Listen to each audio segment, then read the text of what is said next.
Good evening, race fans. Welcome into race 8 of 13 here this evening for the Affinity Racing Series. It is the regular season finale. Here in the booth, as always, my co-commentator Art. How are we doing tonight? Always love a little late season, wild card, a super speedway, thrown into the mix. Late season drama indeed. The cut line's incredibly tight. Before we get into that, let's get you your race information quickly. One lap of qualifying to set the field for the 90-lap main event. 55% fuel capacity. Give us 18 to 22 laps estimated fuel run. 6 total sets of tires. Don't know why they gave them that many. They won't even come close to using them. But 1 starter set, 5 in the pits, 0 fast repairs, and 3 green-white checkers. As always, benefiting the NASCAR Foundation, our charity for Season 3, so go check them out. And let's go ahead and get right into the on-track action as qualifying is underway. Currently at the top of the board, it would be Cale McClenny. Those times are starting to come in hot and heavy now. Randy Arms, P2. Brandon Bowers jumps to the 2nd spot. James Jimmy Fillers at a 4. The Jughead Boys so quick at Super Speedway races. A statistical tie for 3 drivers is this Nick Sipple at the top of the board. 52.65. 8 1,000 separating your top 4. Fillers will go 10th. Chad Adams, next up driver, on his one and only lap. Aaron Huggins, a 4-time winner, below the apron, legal in qualifying. And Huggins goes 4th quickest.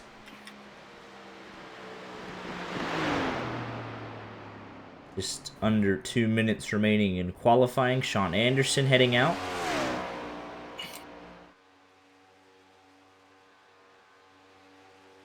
For his first lap, let's go on board with the driver of the 13 machine.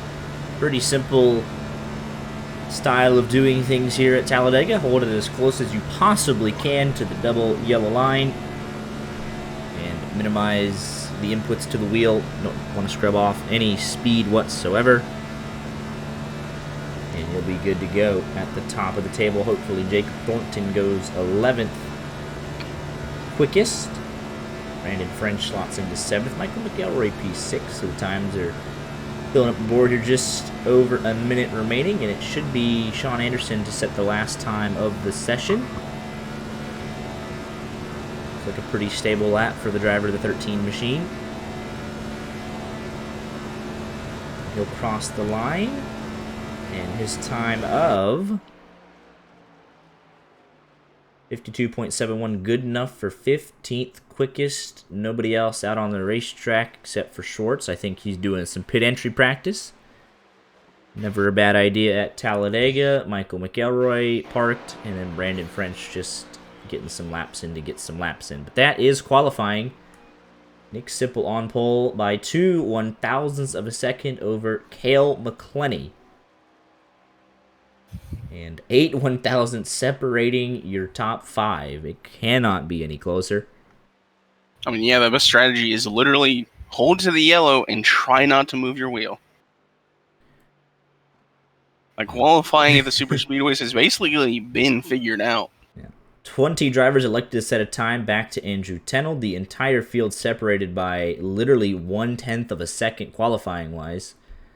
And then we have a 34-car field, so some guys electing not to qualify. Probably not a bad move for Talladega, obviously. But before we get into that, let's show you the points as they come into tonight. The top 12 will move on to the playoffs. And it is tight at the cut line. You look at it, you pretty much assume the top 8 are good to go. Back at James Jimmy Fillers, 231 points. And then a sharp drop-off to Sean Anderson, 199 points. Boley and Shiro 1 point behind. Tenold, 4 points behind 9th, and he's 12th. Cody B. Johnson, unfortunately, not able to make it tonight. That'll put an end to his championship hopes, but that'll give even more encouragement to guys like William Bowman, Michael McElroy, Devin Galvin, Lucas Reed, and Joshua Parent here this evening. And then we look on back. Chris Pinder needs a lot of help, as does Schwartz, Demien, so on and so forth.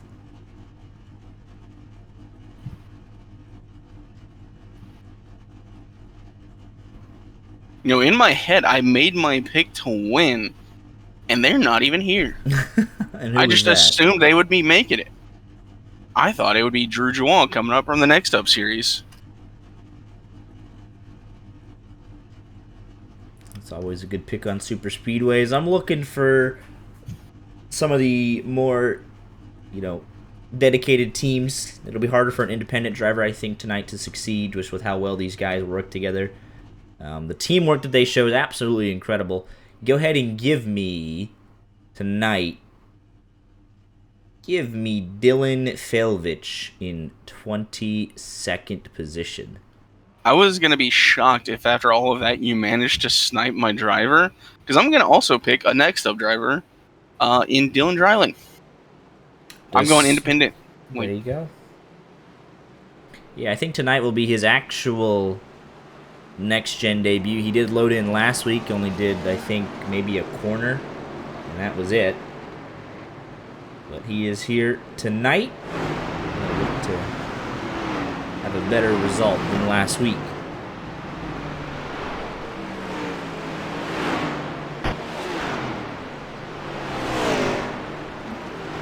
It's 90 laps, a little bit longer race, obviously, to close out the regular season.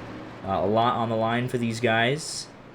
The ultimate wild card, Perrin Huggins has dominated this season. McClenny, Bowers, but it's going to be somebody that we don't expect. We could try our best to say, oh, these guys work well together on a super speedway, but you have to be there at the end, and that is not an easy task.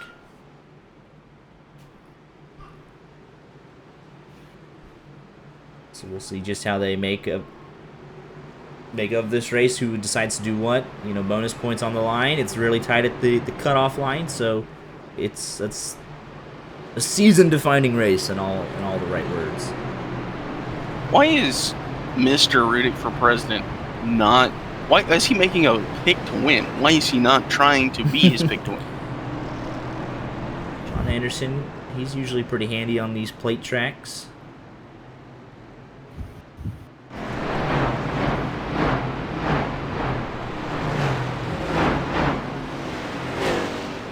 All 34 drivers tonight did grid up. Dylan Dreiling, Jake Nipris, Casey Herring, and Sam Hines.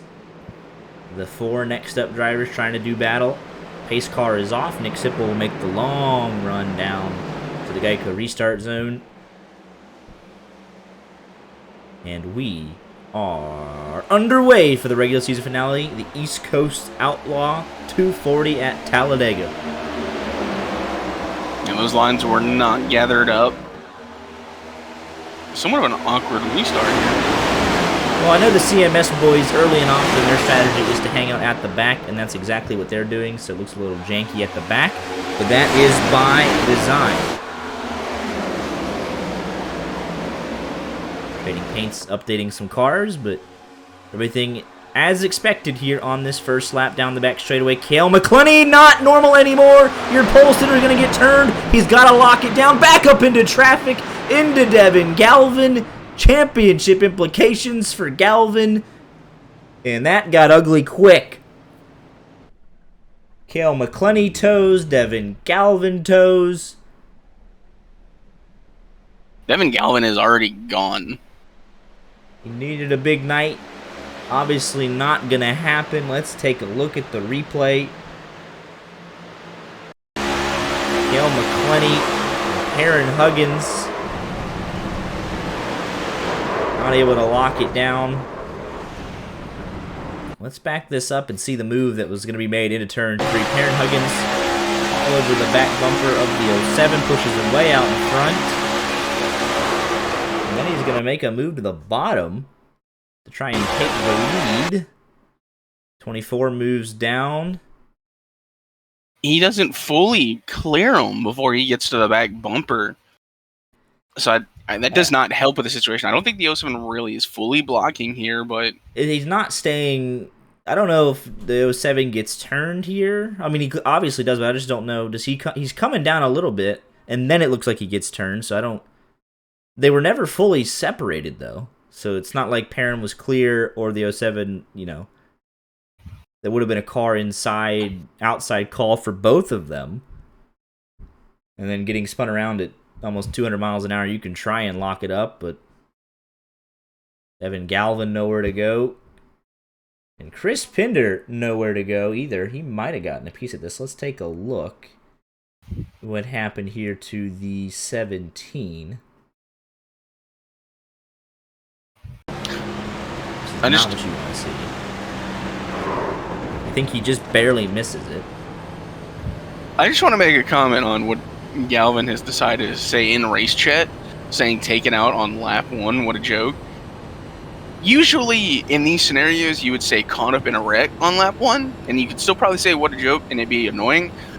But now if you're insinuating that somehow he had taken you out, that would probably be the greatest wreck I have ever witnessed to actually be intentional. That man was full on backwards.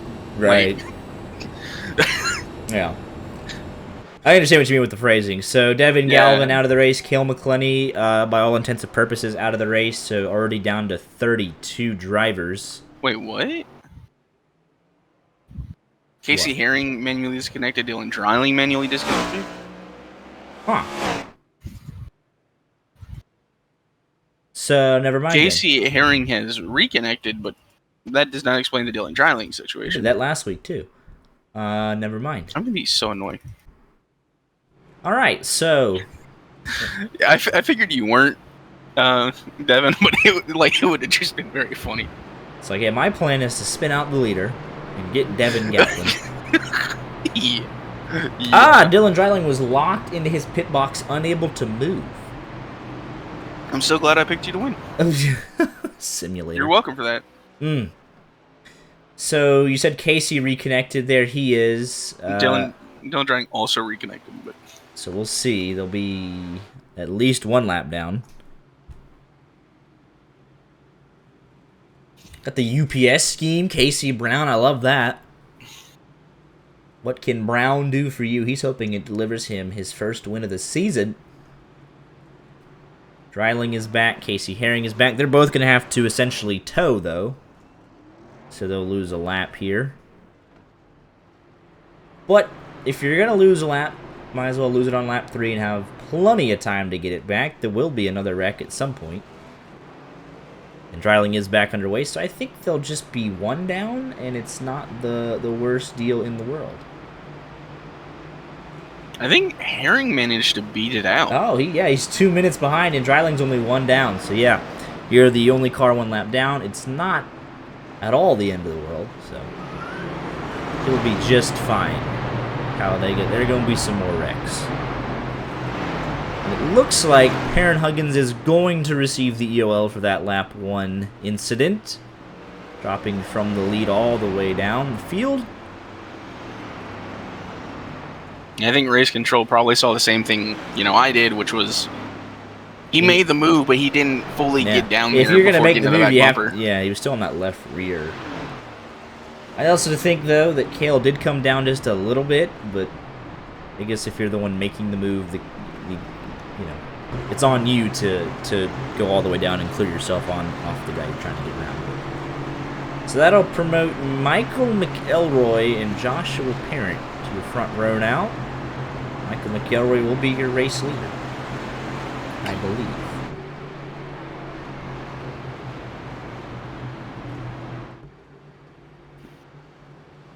So I think this would technically count as Josh Parent.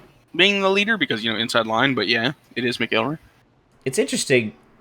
Quick work from the pit crew here. They already have the front cover back on that 07 machine. I'll be curious to see how quick he can get back out, if at all. So we'll see. Already been on there for 5 minutes. He's only 3 laps down at this point, but the top 9 did not pit. Everyone else came in and topped off for fuel, so it does officially look like they'll just give the lead to Parent, and the inside line all moves up one. So here we go. Back for the second restart of the race. As Parent enters the Geico restart zone, we're back underway. And that outside line really connected. Randy Arms giving McElroy a great shove down into turn number 1. And that 83 should be clear with the momentum off of turn 2. But Brandon French fighting back on the bottom. It's the 22 and the 2. 22's connected on the inside line. That momentum does clear McElroy. We'll see what he decides to do. Looks like he'll probably stick with the man that got him pushed out in front. Another 2 car lengths ahead of Scarbo and Parent for third. So that 2-car tandem, absolutely. It works for a little bit in this next gen. You can actually make it work pretty well. Now they'll drop down and leave the inside line. And all 32 cars still in this lead pack. Devin Galvin out of the race and Cale McClenney on pit road. Looks like everyone's trying to get to the bottom and just ride around for a little bit. They saw what happened on just the very first lap of the race. And they don't want to be collected in any further shenanigans. Scarbo was able to lead that lap and take it away from McElroy. Trying to drop back down in front of his Tuesday night teammate. Sam Demien and Ryan Tiller. The YJ boys looking good early, making us look good. I mean, if there is anything that the YJ team should be good at, it should be super speedway racing. How about Brandon Richard making his return to on-track action?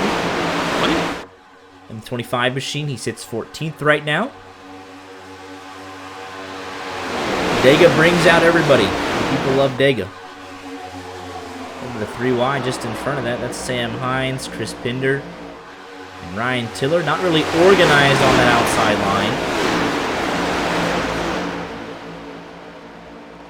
Sets of teammates there, the 45 and the 14. Those are teammates. The 59 and the 21, very close affiliation. And they got Joshua Parent, so that's 3 TGR cars leading the middle line.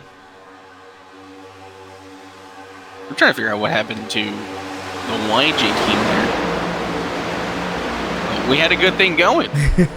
They dropped back in line. Yeah, Damien going back up top, so I'm not sure. They might want to drop to the very back of this, though, just in case, is what I would be assuming. At least Damien. Side draft Brandon Richard. Just pull all y'all off the Michael McElroy continuing to lead. Has not won in the league that he founded. The story that would be if he gets his first career Xfinity Racing Series win here tonight. A lot of guys looking for that first career win. Brandon French, Casey Brown, Sam Hines from the Next Step Series, Pinder, Scarbo, Bowley. Take a look at some of your powerhouses. Cade McClenney down in 23rd. Aaron Huggins down in 29th. ARS 15th. Those seem like calculated moves with, Cade back there with Nick Sipple not having his brother. Definitely going to be hampering him. And now it's nearing a 10-minute repair. And at this point, Cale McClenney is out of the race. Let's say 9 laps down. Assuming he gets out on the track now, he's not even the lucky dog. He's Dylan Dreiling. So you need 10 cautions and 80 laps. And with the way that we're running right now, we're not trending in that direction. How about the TGR boys? 1, 2, and 3. Andrew Tennell pushes Joshua Parent to the point. Sam Hines tucks in third. Set at the top of the show. If you have a good team behind you, you can go places. You can go to the front very quick. It's easy to make moves. Got the CMS boys working up at the top. 15 and the 17.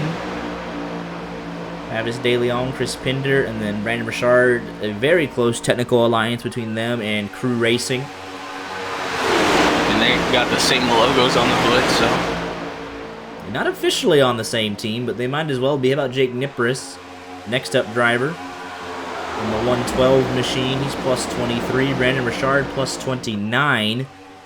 And Tony Scarbo getting a big push from the 112. And he is clear for half a moment. Then they get disconnected, and Scarbo is still able to get down. Through that inside line, Nipris will lead the outside line. I'd actually lose my mind if we get a Brandon Richard lap lead. We're pretty close to it happening. So Michael McElroy led the first couple of laps under green. Then it was Parent from Tenold, and now Tony Scarbo leads for the first time tonight. And just as I say that, Parent sticks the nose underneath him and takes the lead right back. Ooh. Tony Scarbo almost got turned there. Check up, a couple of accordion effects there. Nipris gets shoved out of line. But they hang on to it for now. Here comes Perrin Huggins back into the mix. Let's go on board with him for a lap or two. He's now making moves inside the top 15. A full head of steam. Inside of Nipris, and let's see what he likes to do now with this momentum. He's going to go back to the outside, right behind the 17 machine, and will finally tuck back in line. But he was 29th about 4 laps ago. Now he's 13th. Shows you how quick things change here at Talladega.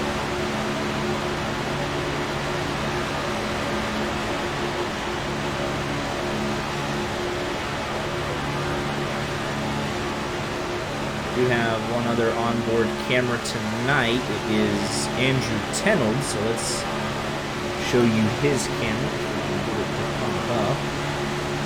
He's sitting right here in P2. Right behind his teammate, not a terrible place to be.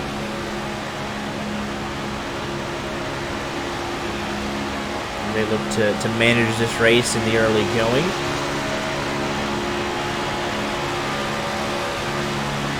Focus on the face there. Don't want to give your teammate a bad bump, especially when he's in the lead, so I'm sure they're communicating well.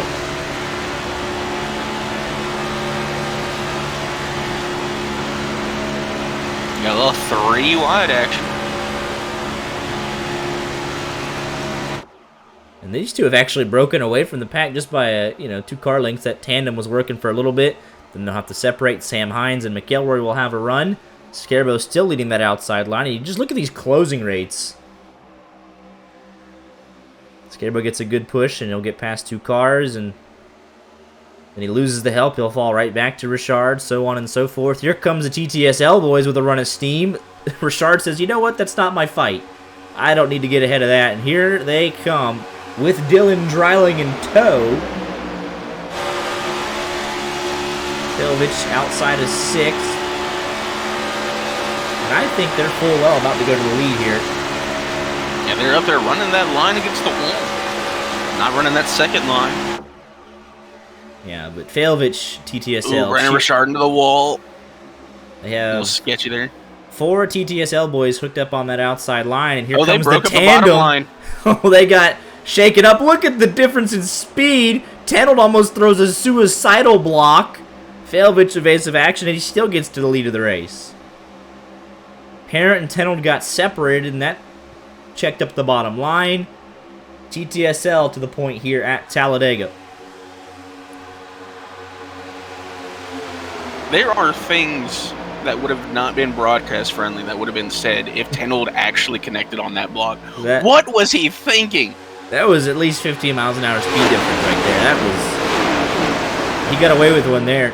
I understand you don't want to lose track position, but he's fine on the bottom. And how about Dylan Dreiling? He has unlapped himself the hard way.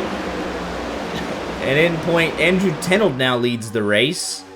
Dreiling would love to stay where he's at and not have to take the lucky dog and go all the way back to the tail end of this field.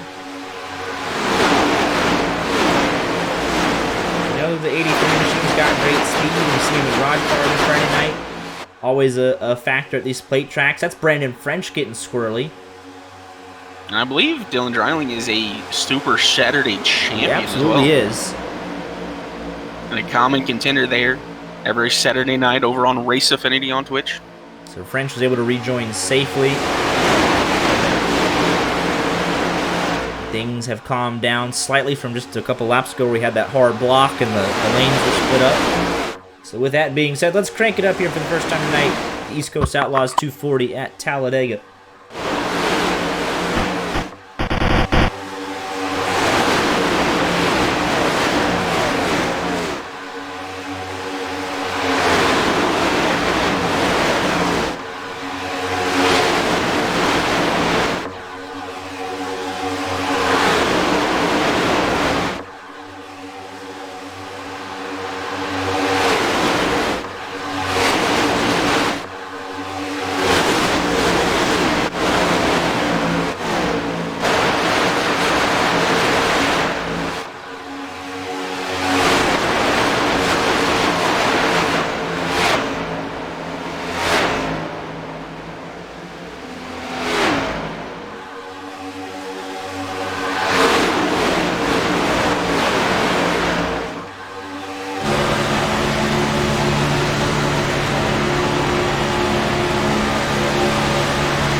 They made it up through the crank it up phase, and onto that crank it up phase, we had a couple of 3x3x3 going on and all of that. So then Failvich back to the point with his teammates behind him, Alex Shearer, Casey Herring, and Kyle Ritchie. TTSL 1 through 4 at the moment. Yeah, I think when we saw that little 3x3 action there, Dylan Dryling said, I'm just going to back out and take my lucky dog spot. Absolutely. Yeah, he backed all the way out. He'll go right to the back. All he's got to do is just wait for a caution. But he did lose the draft, so he could theoretically go 2 down in the sequence if he go lead for a long portion of this race. And they've had a good handle on things since the opening lap crash. Aggressive but clean. Somehow, some way. Here comes Cabe McClenny. He's cracked the top 20 for probably the first time tonight. Looks like he's getting a little racy up on that 3rd lane.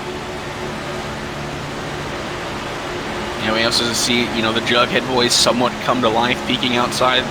4th place right now is James Fillers. Got Brandon Bowers tucked up behind him. These two are as good as any at the 2-car tandem. Now they're outside of 3rd. They have Jacob Thornton behind him. And they are closing in on that lead for the first time tonight. Can they just get connected? They're pretty much there. And they're outside of 2nd. They're trying to side drive just a little bit, but that 9 and 88 are connected pretty good. A little bobble there from the 9. Breaks the momentum, and Jimmy Fillers leads for the first time this evening down the back straightaway. Jughead boys are now connected with that tandem, and they'll drop down to lead the inside line.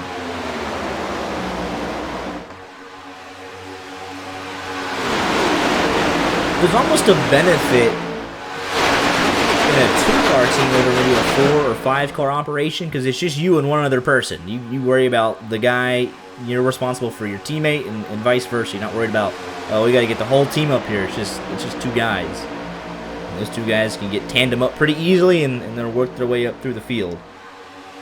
Like we just saw Fillers and Bowers.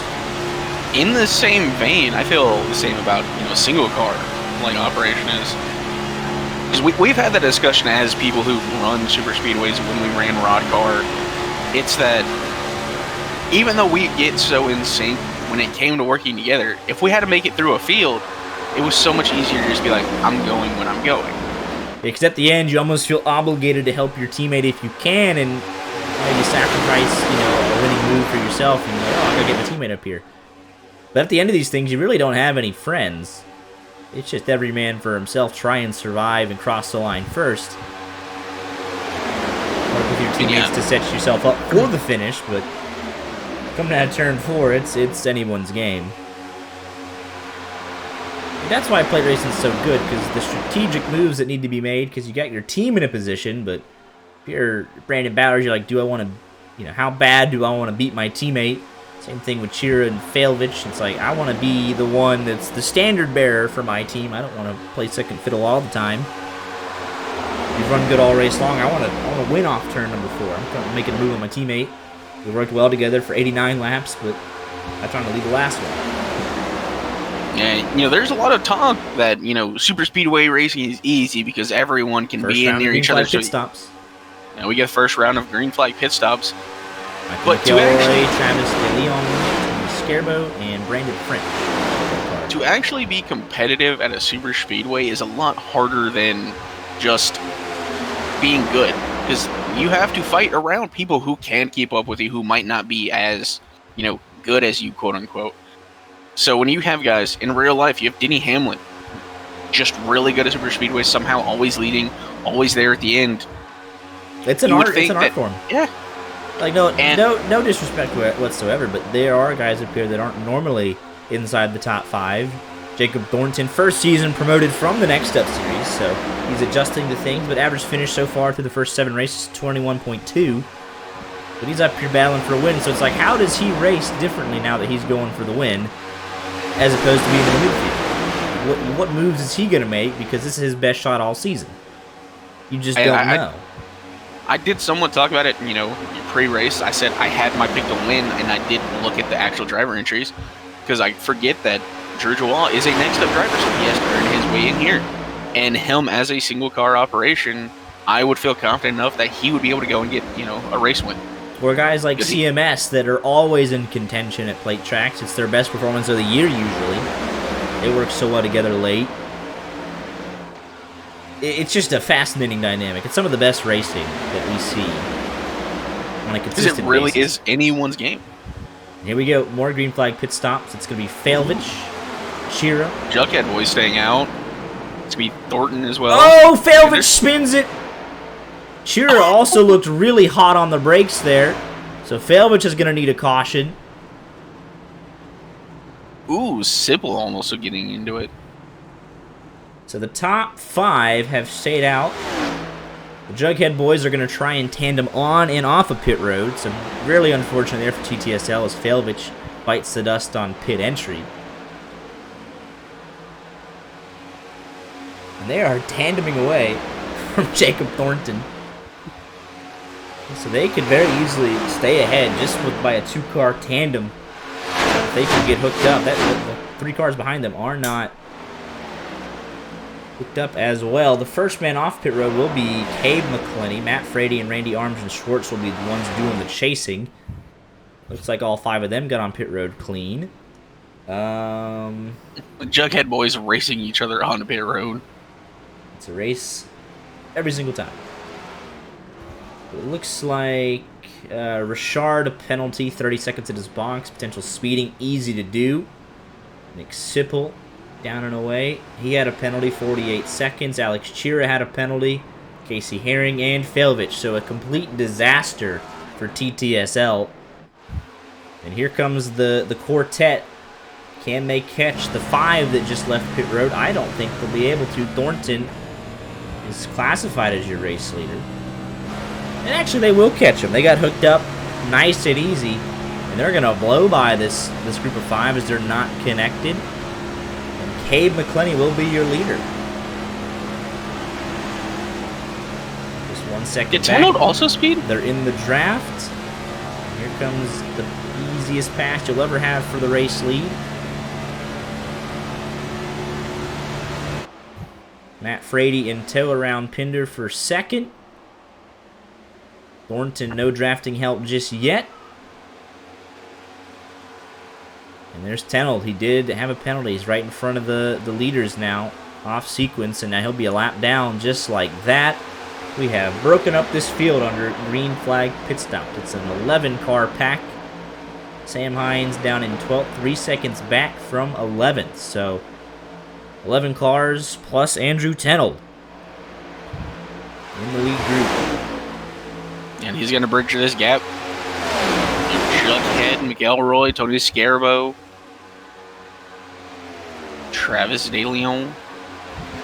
3.5 seconds, and they're not hooked up yet.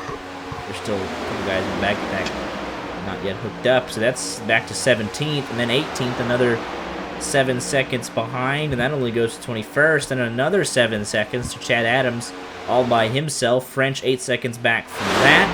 A 3-car pack, and the guys that all had pit road penalties.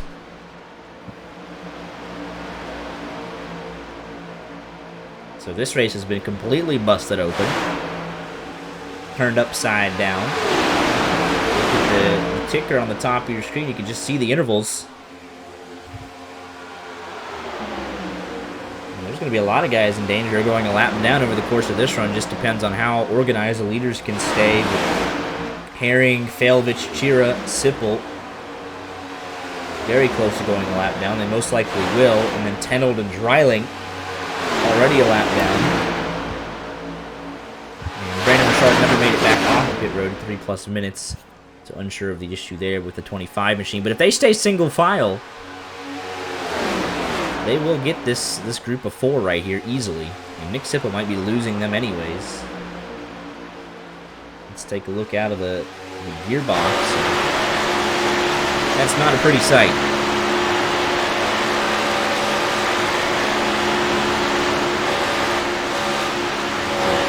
Plenty.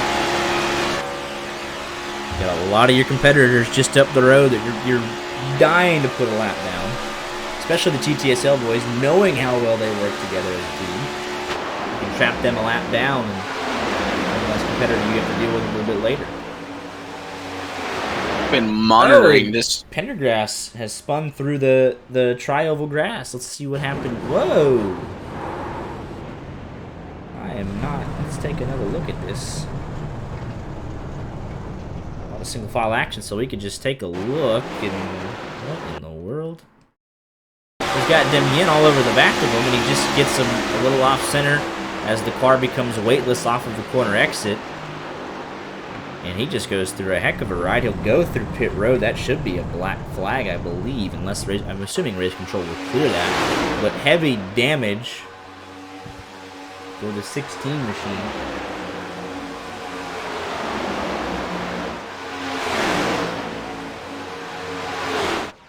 Interesting. But I was in the midst of talking about, I think their strategy already playing out in this first pack. You can see James Fillers laying off a lot behind his teammate Brandon Bowers. I think there's some fuel saving going on. Potentially could be. But if you look at this top 11, and it is actually becoming closer to a top 17. Heron Huggins is working brilliantly with Sam Hines. They've got the gap from 3.5 to 2.5 nearly, so they are a little bit quicker than your race leaders. They would love to catch the main pack. Let's see if they're able to do so. But if we look at the top 11 specifically, you have Travis DeLeon, Chris Pinder as teammates, Michael McElroy, a close affiliation there. We have Cale McClenny, Matt Frady, no teammates there. Randy Arms and Schwartz, teammates. Bowers and Fillers. Thornton were teammates with him in this pack. So there's a couple guys that have a group of cars. But the rest pretty much on their own. We'll see how it ends up if it were to stay like this. I don't think it will. But look at Randy and Schwartz, a group of 2 and 11 cars. That's dangerous. Same thing with Fillers and Bowers, a group of 2. And Pinder or McElroy. Leon, a potential group of 3. And just as I say this, though, you did notice that they're kind of having some gaps.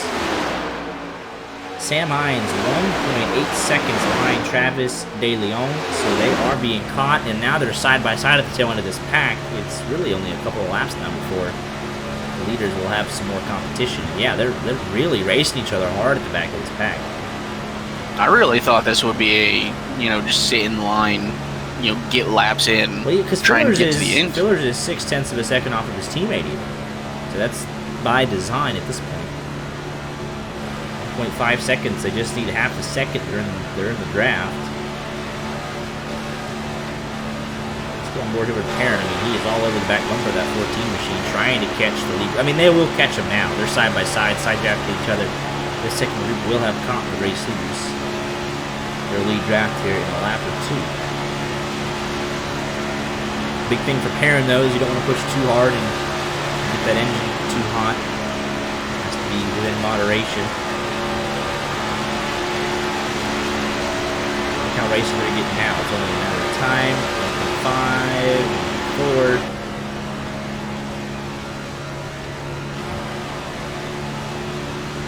This Cade McClenny continues to lead and close in on the TTSL boys. Oh, we got trouble! Pinder and Schwartz. They're both going to lock it down. Yellow is out. Hold everything, folks.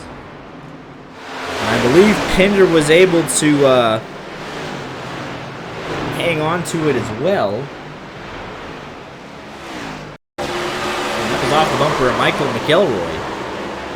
Pinder going through the grass here. Oh, Bowers not able to avoid him. I thought he was going to be able to get away with one there, but not quite. I think that contact with Bowers is what really brought out the caution. Scared of, them. So let's see. It's Pinder behind the 83 and McElroy, and it's off-centered. They're kind of swerving around just a tiny bit. You'll see it here. Pinder going down to side draft. McElroy goes down with him. Pinder starts going back up as McElroy gets to him, and then he gets hit from behind from Pinder. McElroy into the left rear. Down they go. Schwartz able to lock this down because he doesn't get in that grass until he's way off the pace. But Brandon Bowers, nothing he could have done about this. And that might be... Yeah, I mean, that's a hard collision. He's going to be down horsepower, maybe even a right front toe link a little bent. That's huge for a lot of these guys that were in danger of going a lap down. And that'll bring the field back together. It should be Andrew Tenold getting the lucky dog.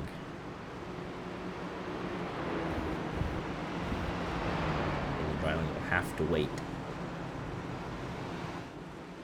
And I think Dryling should be secure in knowing that there will likely be another caution. Especially now that we're going to be bunching them all back up. That's the sense of urgency just picked up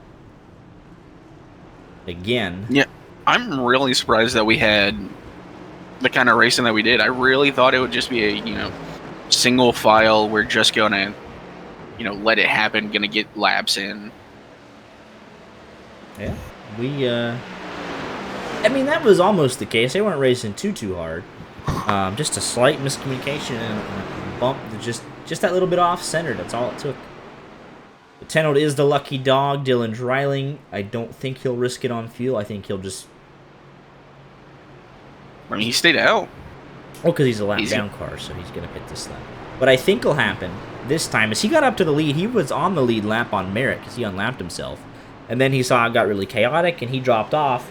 Problem is he dropped off all the way to the back, lost the draft, and he wasn't in contention for the lucky dog. So I think he'll just hang out tail end of the field and just hope for a quick caution.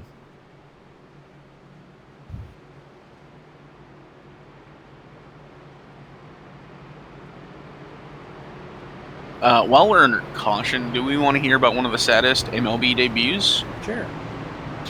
I believe his name is Blair Henley for the Houston Astros. 26 years old, going to make his first start as an Astros pitcher.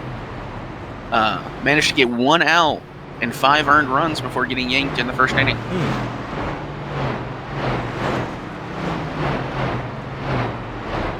It's a 5-4 ball game. Can we start calling Alex Chira the Pringles man? Is that what we're doing? The Pringles man?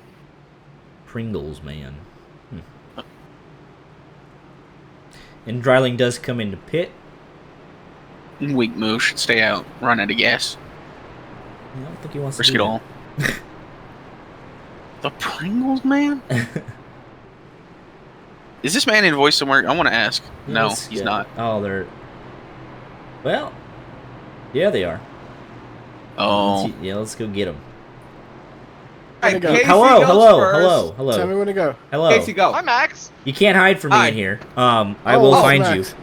What's the deal with the Pringles? Okay. Wyatt or I'm behind. Alex looks like the Pringle Man. Oh, jeez. Yeah, he does. I have No, photo evidence. No. We He looks have- like the Walmart version of the Pringle Man. Wait, We Max, have if you photo check evidence. the chat, The Pringle Man could grow a mustache, though. Yeah, the Pringle Man can actually have a proper mustache. The only other similarity is that, much like the Pringles Man, Alex does not have ears because he can't listen. Oh, jeez.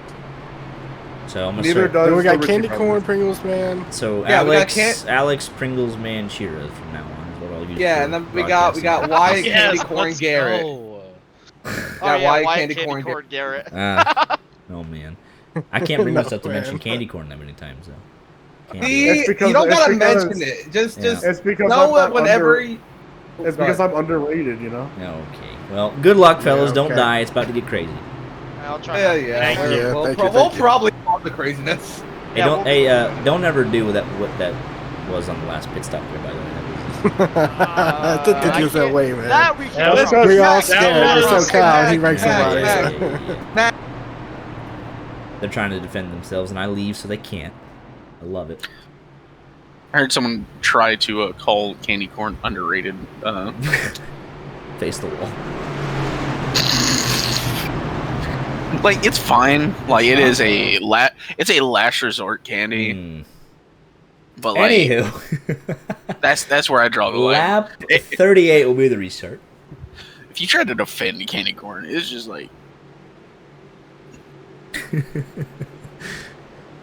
Cade McClenny, I believe, is your leader after all of this, and he'll take the outside line in front of Michael McElroy. And we're back underway. We changed lane. Oh, he wanted to change lanes, but he can't until the start-finish line. And there's a lot going on back there, though, so that'll all be handled post-race. But the outside line non-existent on the rip. So everyone's getting down to the bottom. First man to lead the outside line is an 8th. Nippers.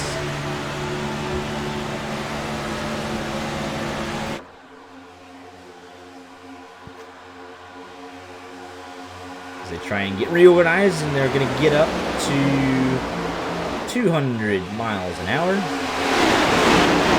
Get there.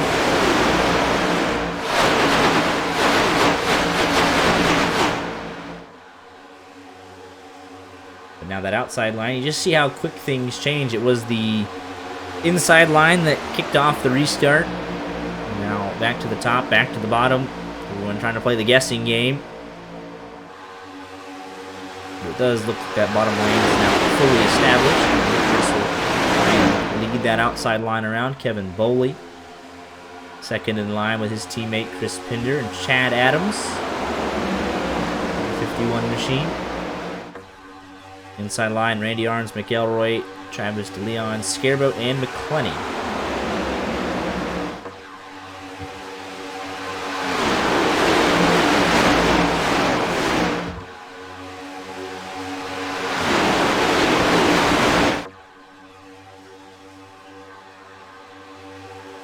So, pretty competitive 2x2 since the restart. Everyone knows that we need to try and set themselves up for this second half of the race. We're going to get halfway in about 5 laps. Dylan Riley 1 lap down, just hanging out. If he sees any sort of problems, he's going to drop right off, not get that incident points, and be back on the lead lap. 29 cars on the lead lap. Pendergrass 6 laps down. And Richard, perfectly working car, but still on pit road. Cale McClenny was involved in the incident on lap 1. He is out of the race. And if he gets going now, he will not gain any positions except for Richard at this point. hey, a spot's a spot. Go from 34th to 33rd, and we are now getting antsy 3 by 3. Fillers, middle 3 wide. The drivers are just kind of getting out of his way, let him, make his way forward. A little stack up there on that top line. Guys are scrambling for spots. Andrew Tennell right on the cut line. William Bowman right there as well. Ooh, Cade McClinney, he's getting out of Dodge. And this is picking up here around the halfway mark. So at least 2 pit stops remaining. Plenty of a race left to play out here. Bowman heading towards the back. Bowers in 24th. I'm curious to see how much damage he has. The thing about Talladega is if you are involved in a crash, you still have a little bit of left front there, but 11 Machine got that thing fixed up nicely, it looks like. And he is maintaining with the lead draft. Sean Anderson made an aggressive move to go that third in line, had a lot of momentum, but no help. So he's going to potentially be going to the back. Now he has, I believe that's Pinder on his bumper. So they head down the Talladega super stretch. Everyone trying to figure out what line works for them. What is the preferred line? Who has the momentum? Because they are 3 wide just outside of the top 10. Sean Anderson and Chris Pinder. Ooh, they're getting really tight there. George ducks down to the inside in front of his teammates Scarbo and Casey Brown and Tiller. The YJ boys getting hooked up again. Outside line starting to get reformed. That third line, I should say, getting reformed way up against the wall. Not really any connections through that middle groove. And that 22 and 45 are cooking again. Have a lot of momentum. Just got to be careful to maintain it. Don't overstep the boundaries. They made a really aggressive move to get up there to that third line, wanted to be the leaders of it. French also, he hesitated a little. He wanted to go with them. Got caught, going a little late. Far and away clear, all 4 of them. Sean Anderson, the last to commit, and he'll get hung out there. But he should be able to drop down into 4th. Yes, he does. So those 4 cars from that third lane got to the lead, dropped down to the bottom, and that third lane is no more. Except for Brandon French. He'll drop in behind Kevin Boley. And that second groove really non-existent as a whole right now, so I think everyone just wants to settle in just a tad bit. The only man that doesn't want that would be Dylan Dreiling. He would love a caution to get the lucky dog, get back on the lead lap. We know he's got speed. We know he can make some good moves, but a technical glitch early on has him behind the 8 ball at the halfway mark of this race. Empress stuck out through the middle. Nick Sipple going to help him. Dreiling going to go back to the middle, and then just like that, Sam Hines gets left out to dry. You think you got a good group behind you, and then all of a sudden they're all bypassing you on the inside. It happens just that quick in the blink of an eye.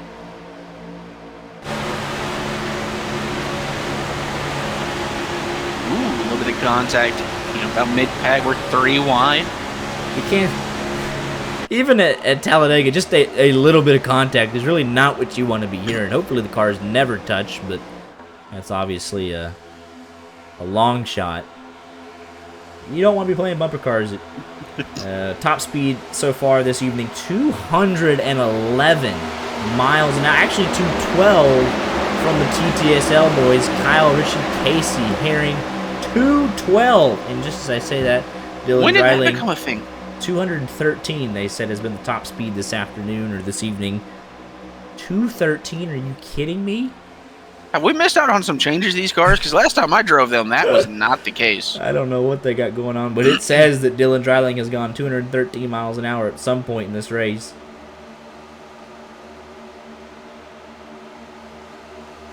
Really strung out at the front now.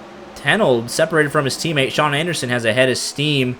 Parent going to go down to pick up his teammate. That leaves the door wide open for Sean Anderson, Parent Huggins, Chad Adams, and Kevin Boley. Chad Adams, top to bottom, leads the inside line. He wants to lead his first ever next-gen race. He's got a great push behind him from Parent. 13 coming down to side draft. It would be too late for this lap. It would be Chad Adams at the line. And he's all over the place. Oh, we're 4. Bowers is saying, get me out of the way. Back to 4 wide. And that, oh my goodness, that could have been disastrous. Let's take another look at what happened to Chad Adams. He's going over the bumps in the trial with Parent. Oh, you just can't push on that left side at all. And then he's trying to get off Sean Anderson. Good job of saving it.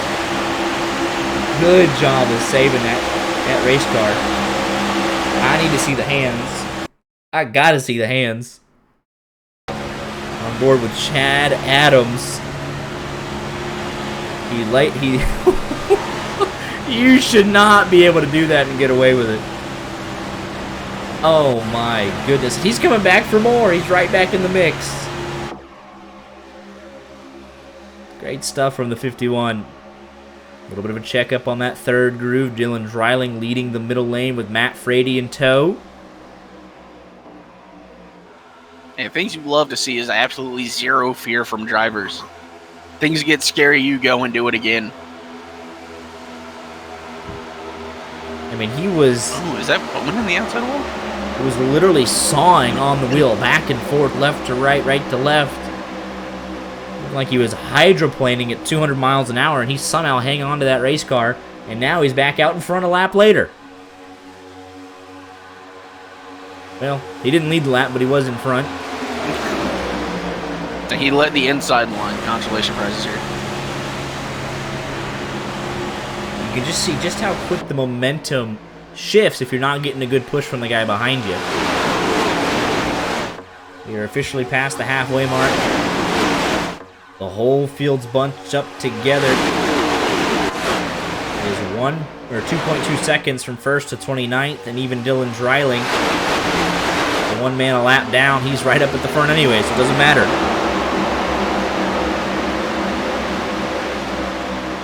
But if there's any wreck and he's involved whatsoever, he's going to lose that lucky dog spot. Even if it's just a simple bump draft, a 0x would mean he loses it. An interesting strategy from this 83 is that outside line has 2 cars clear for the time being. 13:24.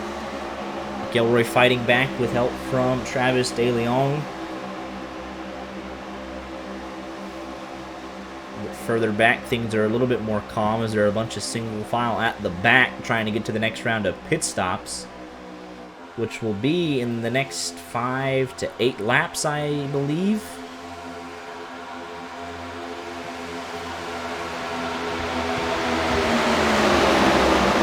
We'll see if that outside line tries to drop down and get organized for pit stops.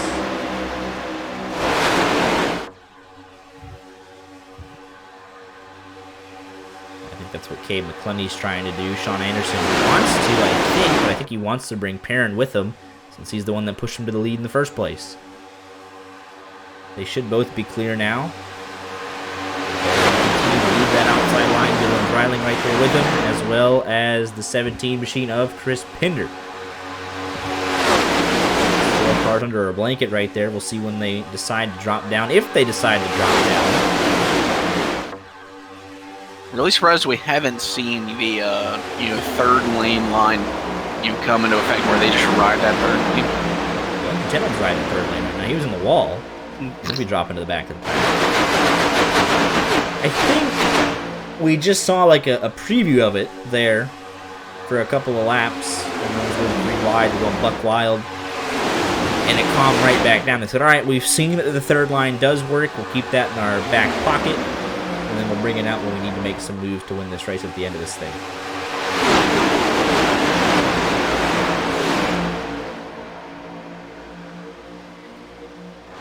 Pinder will be the first one to drop down from that group of 4. We'll pick up McElroy. That's that technical alliance that CMS and Crew Racing has. We really just got the worst possible driver update request. Brandon Richard driver update. He started dead last. He's gained 2 spots to 32nd position. He randomly came down pit road 27 minutes ago, and he hasn't left. So he'll finish 32nd here tonight. Brandon Richard. I think he got distracted by my now. Randy Arms making a move to the bottom. He'll pick up Pinder. And those guys on the outside still refusing to come down. And pit stops are a couple of laps away. And they do not have a whole lot of help, and there's a little bit of shenanigans further back. Matt Frady was below the apron, and McClenny had to take evasive action. Look at the way that 2 machine, Brandon French, shines in the sunlight there. It's a good-looking race car. And finally, they drop to the inside. Sean Anderson, Perrin Huggins, Joshua Parent.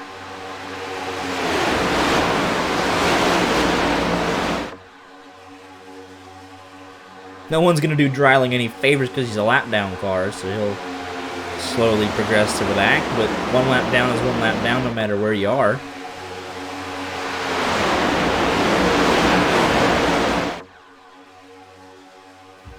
As we mentioned, the top line going to slowly start to get down as they're trying to organize pit stops. Only 4 drivers remaining on that outside line. It's Bowers, Tennell, Thornton, and Brandon French. Only 4 yet to get down. They don't have a spot yet. That lets you know that green flag pit stops are imminent. Who will be the first to pull the trigger? Nobody on this lap.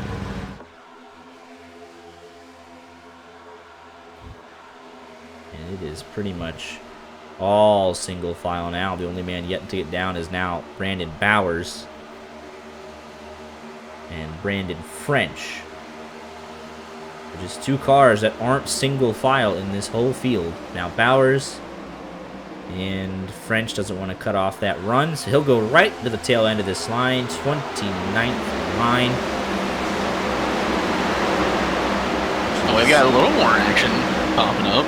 Just as I say that, it's Ryan Tiller, Casey Brown. So the YJ boys saying, hey, they're backing the pace off. If we get hooked up, we could get to the lead before pit stops.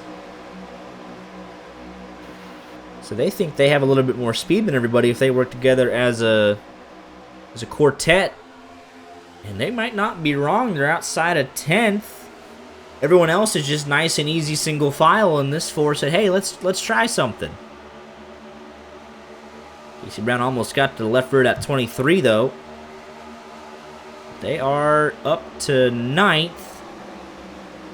A little bit of a stack up there between the 98 and the 58, but here they come again. A great shove there from Schwartz to Brown, and then Brown into Tiller.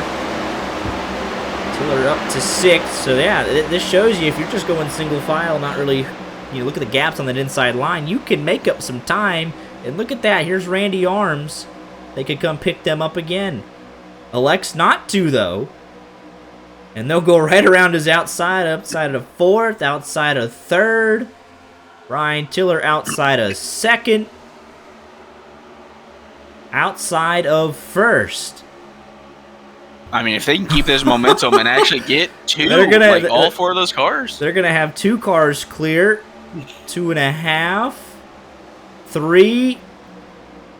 Here comes William Bowman. He wants a piece late, but he's going to run. Oh, no, I feel so bad. Bowman's like, hang on, guys. I see the vision. You guys are going 20th to 1st. And that is a brilliant move there by those 4 to gain some crucial track position right before green flag pit stops. They do it the lap that everybody was coming in. Fillers absolutely smokes it up on the entry. And that's about half the field right there, give or take. Look at these 4. If they can just get on and off the pit road cleanly, they could be in contention. They are flying. They were half a second quicker than everybody else on that last lap. We're going to have to see Randy Arms. He's going to have to send it to try and be a part of this pack. He's 5/10 off. I mean, he is in the draft. He's closing, and he's got Bowman close up behind him, so he'll be right there. So that's 5 teammates that are going to be picking 1 through 5. They can't afford to smoke them up, though. Here they go. I do really love that move. That was oh my! That is textbook, and they nailed the pit entry. The 31, Jacob Thornton, so incredibly aggressive there. Here they come. Down pit road. Got to be careful. Everyone looking for their box. Easy to miss. Don't overslide it.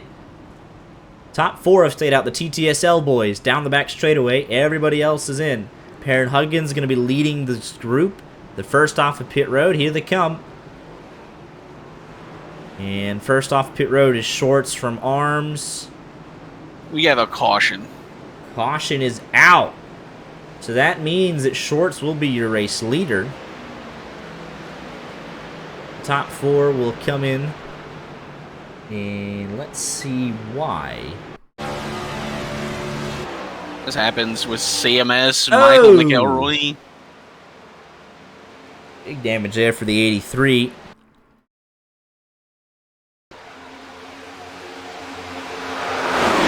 And this was this group that had they were the first group off of pit road. They were trying to come back around to take the lead potentially. And through 3 and 4.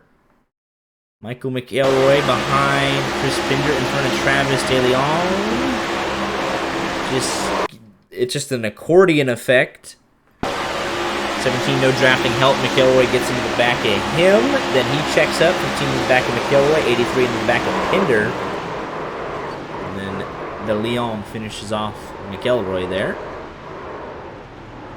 And they were working together as teammates. That's the last thing they wanted to have happen. And that's going to hurt a lot of people in terms of track position and whatnot. Great for Shorts, Arms, Casey Brown. They executed it perfectly because Shorts, Arms, Brown, the only man in between them was William Bowman, so they came out almost like they came in. So they would have been really organized, and I would have liked to see what kind of advantage they would have had. For the top 4 that hadn't pitted, we'll get to do so under caution.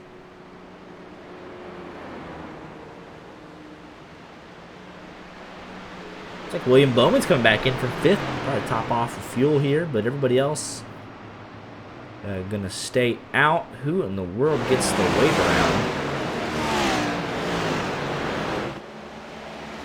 It's all messed up now.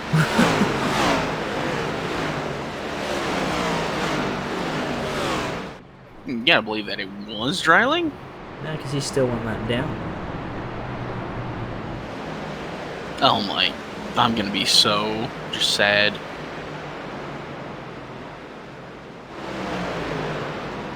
He's actually going down to the apron here. Filler's is going to get back ahead of him. No clue, to be honest with you.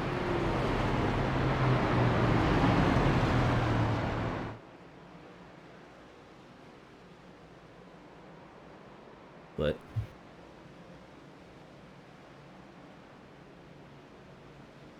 we'll get the running orders sorted out here in just a second.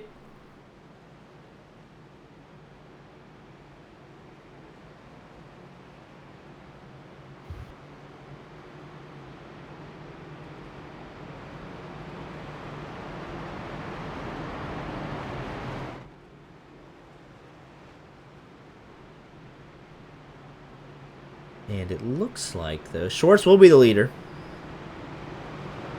And we should have still 28 on the lead lap, maybe? Did McElroy...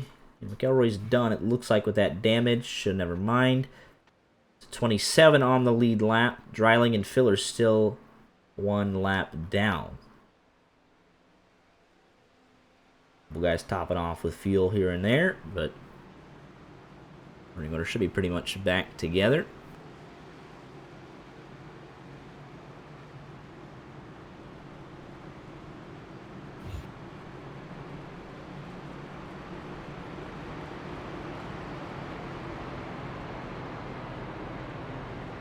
I do love that was fully a crank it up curse there. It was instantly.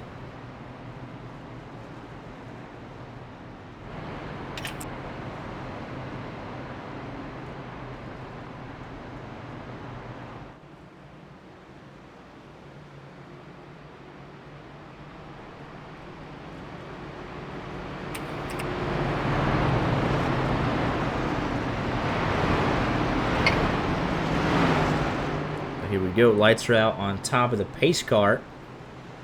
And we'll be back underway on lap 63 with one more pit stop. We'll crank it up here for you on the restart.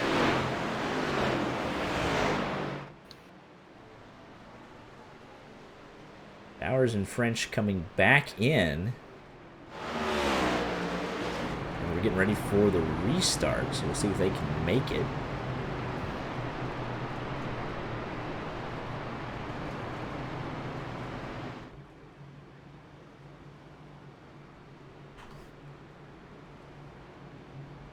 But inside of 30 to go here, and we imagine, we've seen it time after time after time, the intensity will ramp up yet again.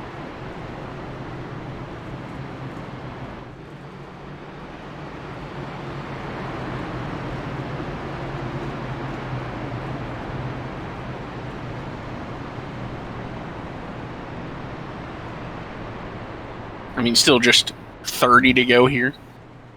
Yeah. Not. I can't. That's a lot of laps at a super speedway. It is. Especially 2.66 mile Talladega.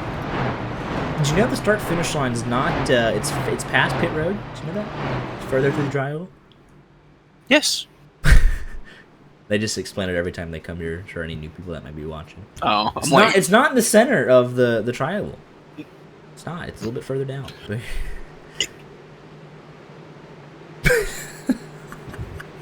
That was a genuine what. I tend to check the box scores every now and then, but we're going on a restart. And it's YJ front row, Schwartz and Arms.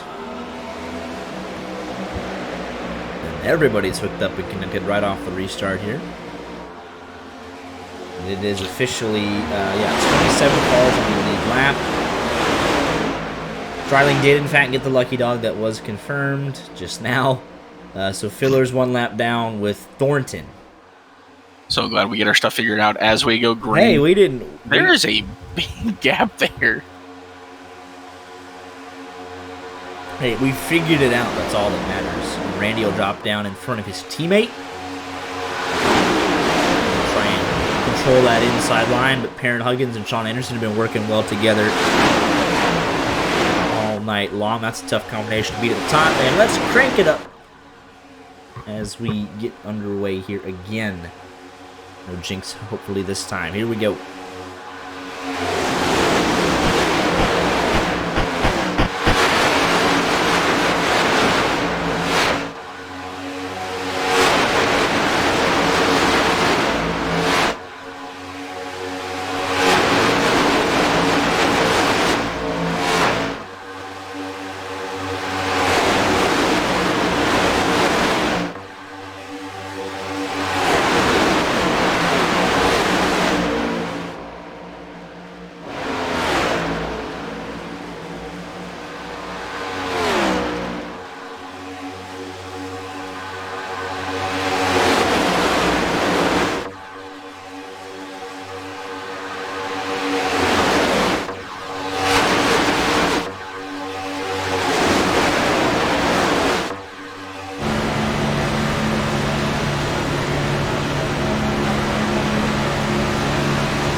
No crank it up jinx just yet, but that's Ryan Tiller, not where you want to be, coming off from the apron, and that'll shake things up.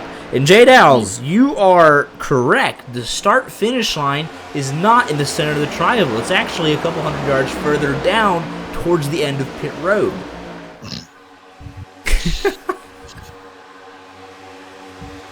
We're now a Fox broadcast. We're going to transition into more Fox facts. And We're just gonna try and take their jobs. And information that is not actually been verified and or fact checked. Fun fact: the last winner at Talladega in the Xfinity Racing Series was in fact Dale Earnhardt Jr. in a thriller. I think you mean Super Earnhardt Jr. Oh man, we are mostly single file. A couple of 2x2s further back, but I think Ryan Tiller spooking him a little bit. Gonna calm things down for the time being. Oh, you say that we were 3 Oh, wide. it's no longer calm. Casey Brown trying to make his way back up on track. He's like, hey teammate, let me up. Oh man. They all survive again, and it's like, how much longer can they get away with it? 24 laps to go. We're into the final pit window here in just a couple of laps. As a result, Matt Frady and Brandon Bowers have lost the draft. Brandon French has as well. Thornton a lap down with Fillers. Well, Fillers actually lost the draft, so he's in real trouble. Thornton 1 lap down in the pack comfortably. Your lucky dog. I gotta say, the fun fact, Art doesn't like the smell of new car, might be true because the person that I am, I've never smelt a new car. All of my cars are like 20 years old. And how about this? Here comes Dylan Dreiling. He's been a lap down since lap 2. Now up to 3rd with help from Tony Scarbo and Ryan Tiller. John Anderson going to stick to the bottom with Perrin Huggins. Never mind, Huggins coming way up. Dreiling says, thank you very much. I'm split in the middle. Ooh, is Scarbo going with him? An aggressive block did not work out for the 24, but he does have help from Kyle Ritchie. And Dylan there's Casey Failvich. Brown. Casey Brown from being, shot down. And Ryan Tiller was underneath the apron a couple laps ago as well, so they've recovered very well. Ooh, Dreiling, he wants to block. He's stuck in the middle. Tiller to the lead. Scarbo down low. Dreiling right through the middle. Business is picking up. Kyle Ritchie on the outside. TTSL is back. They got off sequence after a terrible green flag pit stop sequence. They are back, and they are on that 3rd lane. Tiller drops to the bottom to pick up Casey Brown, his teammate, right to his outside. No ifs and or buts. He said, whatever, you go right there. Dreiling gives him a great shove, and that was 3x3 at the line, by the way. Kyle Ritchie now leads from that outside. The 88 with a great shove. Casey Herring and Shearer right there in the mix as well.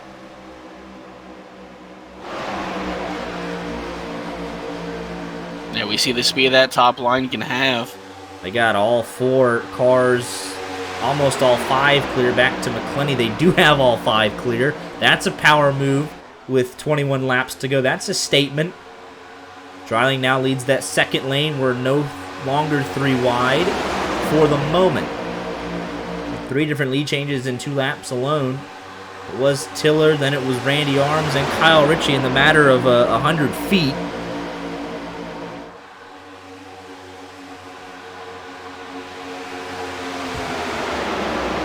Calms down slightly from there. Sean Anderson trying to get 18th on back in the lead draft. Jake Nipper is going to have to do some pushing here if they want to get back in contention. They head down the Talladega Super Stretch.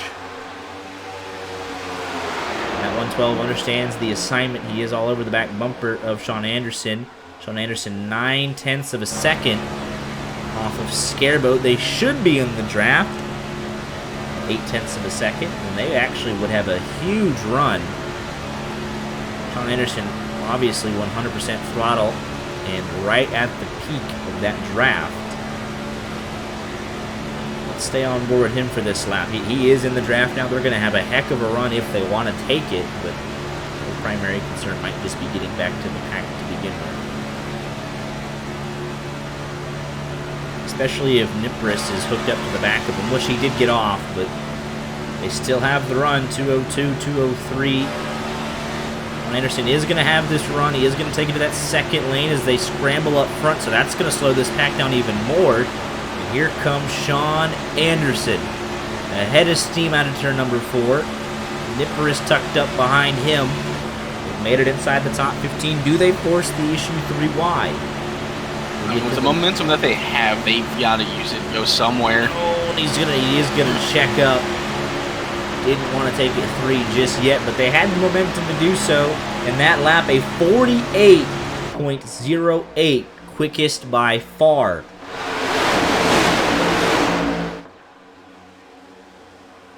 This TGR boys up the front. Parent with an aggressive block on his teammate there. That leaves TTSL to their devices on the low line. Parent was getting pretty squirrely. Some bumps there from those TTSL boys. Probably just wanted to get it back up with his teammate. If I threw that block on you, I'd feel like you'd be a little bit like, what? It was a close block, but I understand if you want to work together, you kind of got to force the issue and get hooked up. It was close. Well, I think it was really a situation of Parent, because he had just gotten like pushed loose by I believe that is Kyle Ritchie. That's 76. So that was really kind of an emergency call. He's like, hey, I'm gonna get up in front of my teammate. I'm not going to the back again. Parent, I hope you understand, but I have to make this move. Beating the heck out of my bumper. I'm just gonna get up here in front of you, brother. 17 laps to go. You don't want to lose the track position at this point. One more pit stop to be made. You want to be in position when that happens. Kyle Richard, pushing for all he's worth with Casey Herring and Alex Chira, the Pringles man behind him. Tenold kind of got out of line there, but they reformed quickly. Actually, don't want to potentially jinx it again. Look at our picks to win. Not necessarily side by side, but they're right there. Dylan Failvich supremacy. Supremacy? Look at the back of his car and tell me this isn't someone you'd go into war with. I need Casey Herring to not be so close. Back off. I mean, look at we got Gary the Snail. All right. Tell me you wouldn't push that car to victory lane. I'd be more inclined to push because of the Stitch. Well, Ohana means family, brother.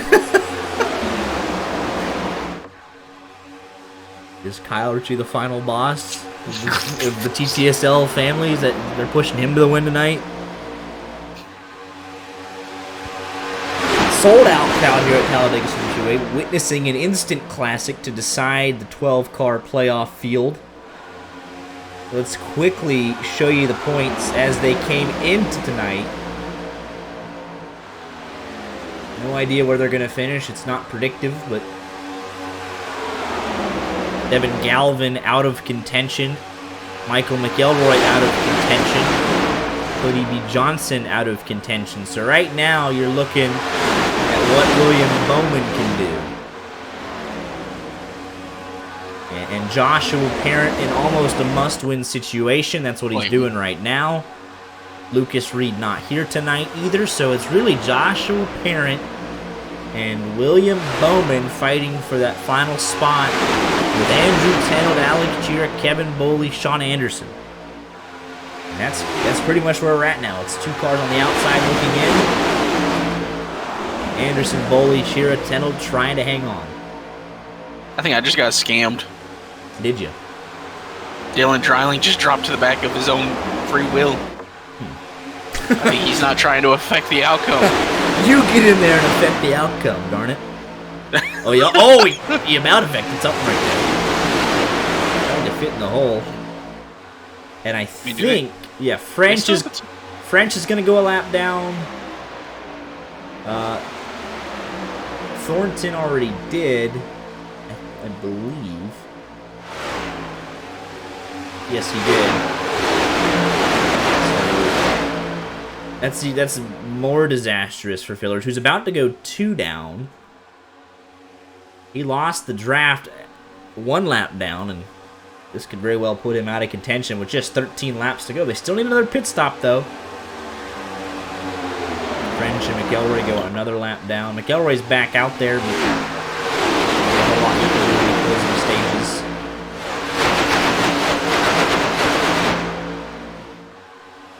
goes fillers 2 down. Next up will be Brandon Bowers working with Matt Frady. They both have lost the draft, but they're a ways away from getting lapped. Dreiling in for his final pit stop of the night all by himself. That's certainly a choice. Damned. The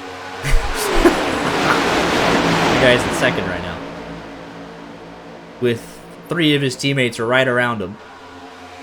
I'm gonna have choice words for Dylan Dreiling next time I see him.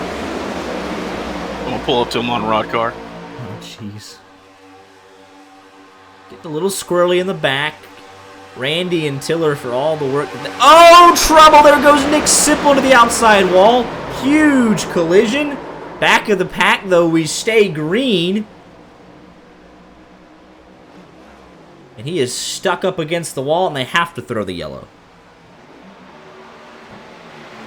Just hang on. Just keep it up there. Let it roll. Don't get stuck on the apron. All right. I believe that was one of our boys that just hooked him. Randy Arms. Okay. What? Man, that's... Is he with us? Is that our guy? I'm... Just watch us play out the back straight away. That's right. I don't understand that. I mean, a bump there. I don't know. Randy was too happy with him whatsoever. I'm not sure though.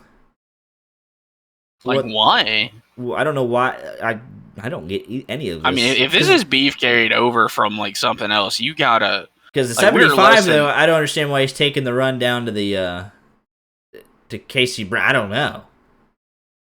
I don't get any of that. I mean, he just wants to get on the inside line. Like, there doesn't really have to be anything. It doesn't. But he comes down. He comes down to block him, and it's close. Randy gives him a bump there, but then he takes the run. I don't know if Randy's like, "Hey, you're not passing my teammate below the apron," or what that was all about. But I mean, he had 2 tires just below. Randy went all the way down. yeah, I don't understand that one. I can't. This genuinely disappoints me as a person. I can't defend my driver there. I don't know. No. I can't tell you. Like, and that is a just. I'm gonna have words. I'm gonna have words later. Oh, look at Dylan Dreiling though. Is a genius. Oh, please. He's gonna be leading this sucker. It's not 8 laps to go. He'll be leading. All right, I need to find out where he is in a voice chat somewhere and make sure that he knows. Race for the win. He's gonna give himself an EOL on purpose. Man. I messaged race control. I told him, tell Dreiling to race for the win. So, is it French that gets the lucky dog? I believe it is. So give us 27 cars on the lead lap. Well, Dreiling, you race for the win here. I don't know how you're gonna say that your computer's not good enough to run Discord, but you're also using Twitch while doing it. But like, you race for the win, brother. I picked you. I'm not gonna. No, you're going for the win.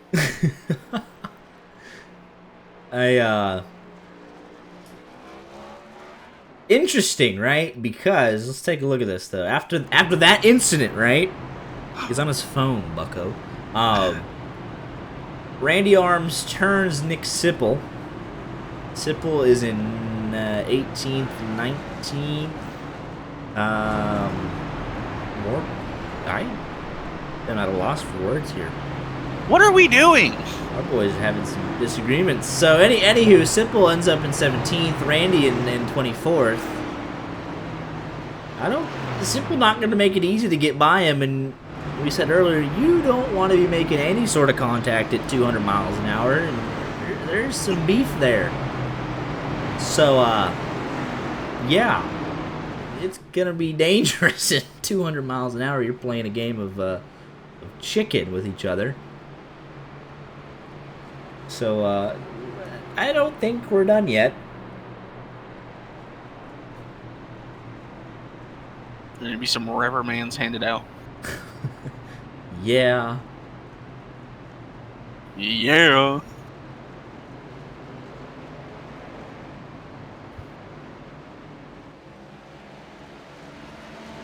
So we will see.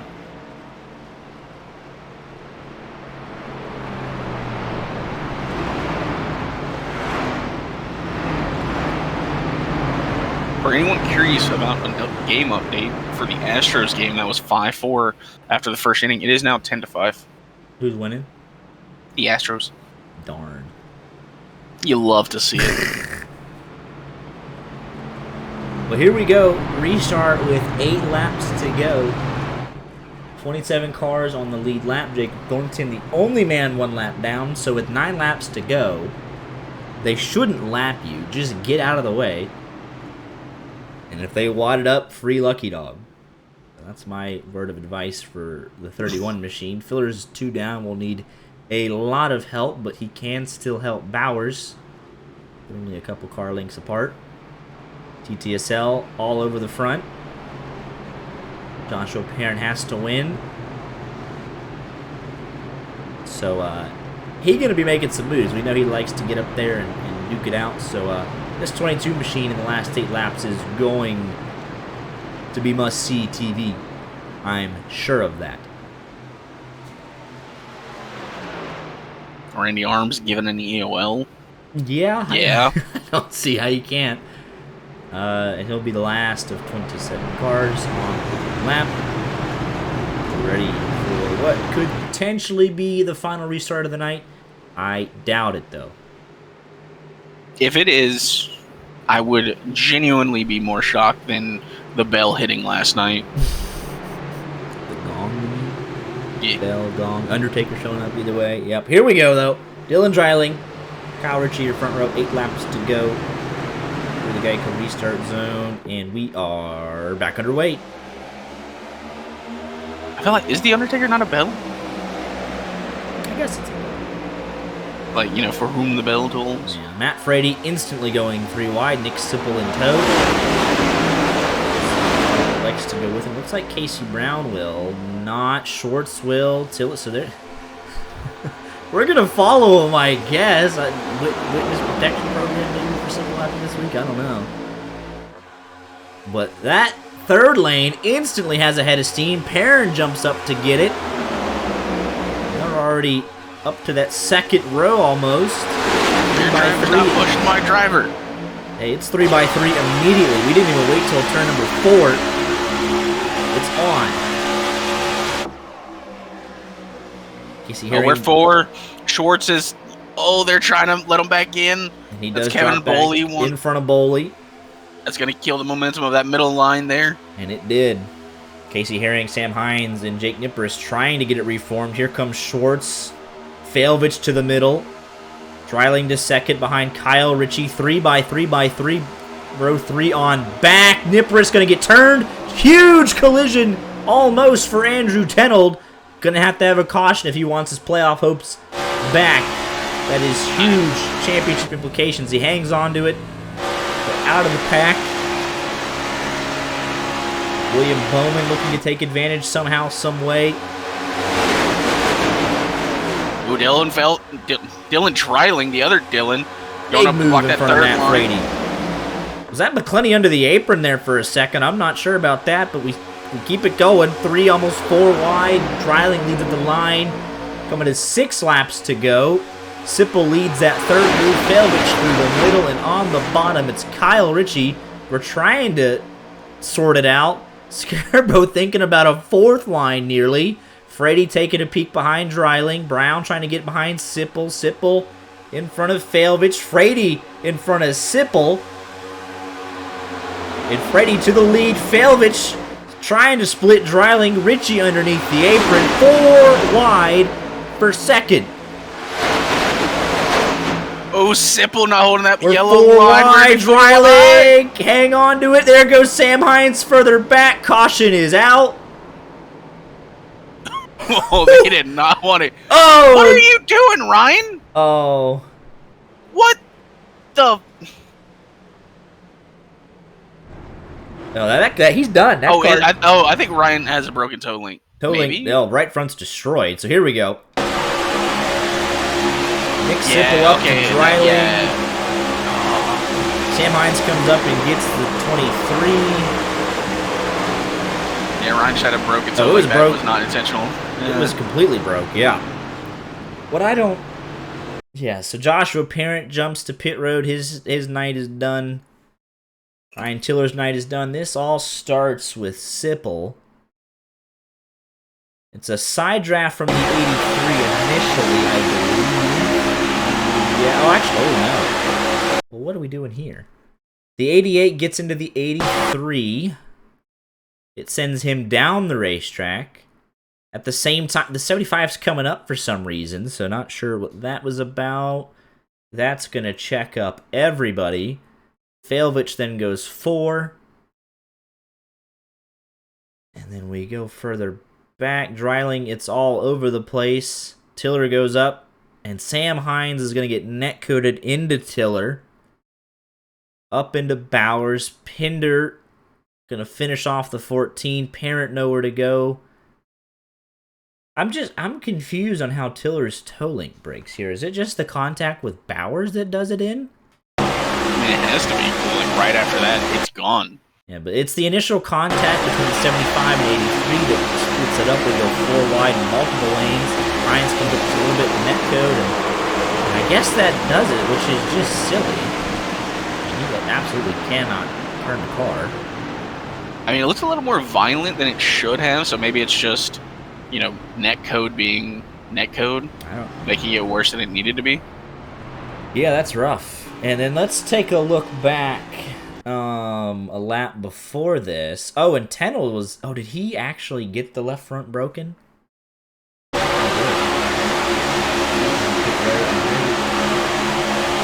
And that is Schwartz into the back of Nippers on the left side. It sends Tennell down.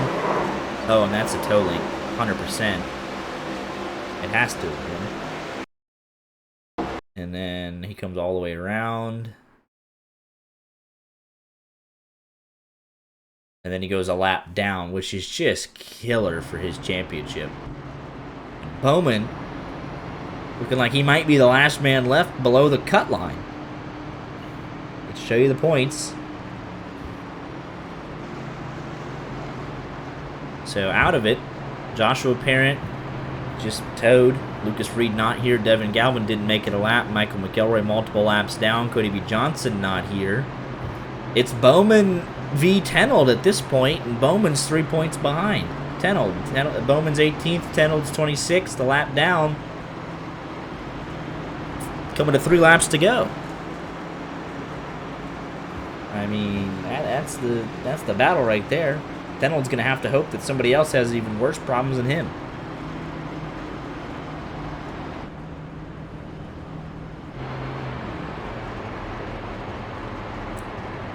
Simply Talladega.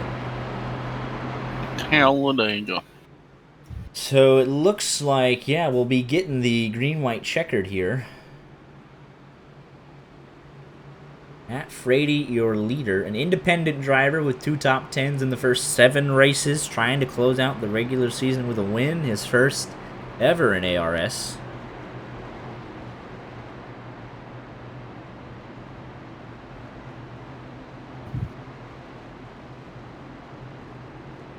And it should be, yeah, it's going to be a natural green-white checkered. Unlimited attempts, excuse me, not unlimited, 3 attempts at a green-white checkered should they not get back to the white. With 25 cars on the lead lap to Brandon Bowers. And Andrew Tennell, I think, is 2 down, which is pretty much ball game unless we start wadding him up. He would need it to go all 3. And he would need to he's only 1 down. He's only 1 down. So if he gets... Ooh. He's not out of it. He needs a wreck immediately. Not that we're advocating for one. Great guy, but I'd love to see it, no shenanigans at the end to minimize it, but He needs a caution if he wants to keep his playoff hopes alive, or he needs William Bowman to wreck and finish last car on the lead lap. Tenold cannot lose any more positions. If it goes green to the end, Bowman can lose a ton.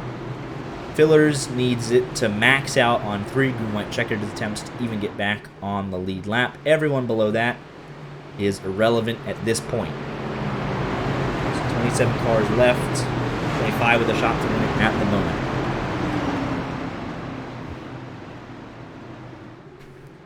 Come on, Dreiling. Natural green-white checkered here, so we're not even into 1 of 3 yet. They have to get it back around to the white.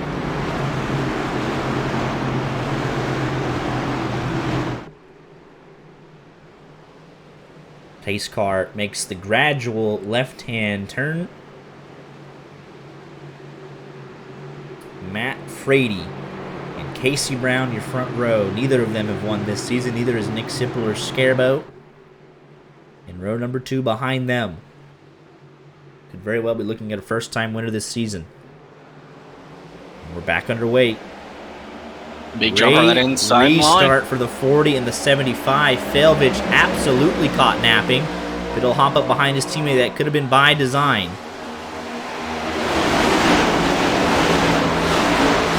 It's Matt Frady from Nick Sipple. TTSL boys working that second groove. Shorts going to the third groove immediately. They have to make it around the TTSL boys with a 2-car tandem. Frady and Sipple with a 2-car tandem. Dreiling in the mix. Richie left out. Felvich. Here comes that third lane. Casey Brown and Scarbo on the bottom. They're all bottled up. No one can break away just yet. Can they make it to the white flag? It's going to be a very tense couple hundred yards through the tri-oval. Perrin down to the bottom. It looks like they're going to do it. White flag in the air. Race is official. And no one's challenging the top 2 as it stands. They're all bottled up, but it does look like Kyle Ritchie will be the first man out of the scrum. Dreiling and Casey Herring pushing them. Sipple going to leave Frady out to dry. Sipple with a block. They're wrecking behind him. No help. Dreiling through the middle. 4 wide for second. There goes Sipple. And it's Kyle Ritchie from Sean Anderson, Dylan Dreiling, Perrin Huggins, and a whole host of others. Sean Anderson up top. Kyle Ritchie has no help. Perrin going to push Sean Anderson. Dreiling going to get turned from Chira.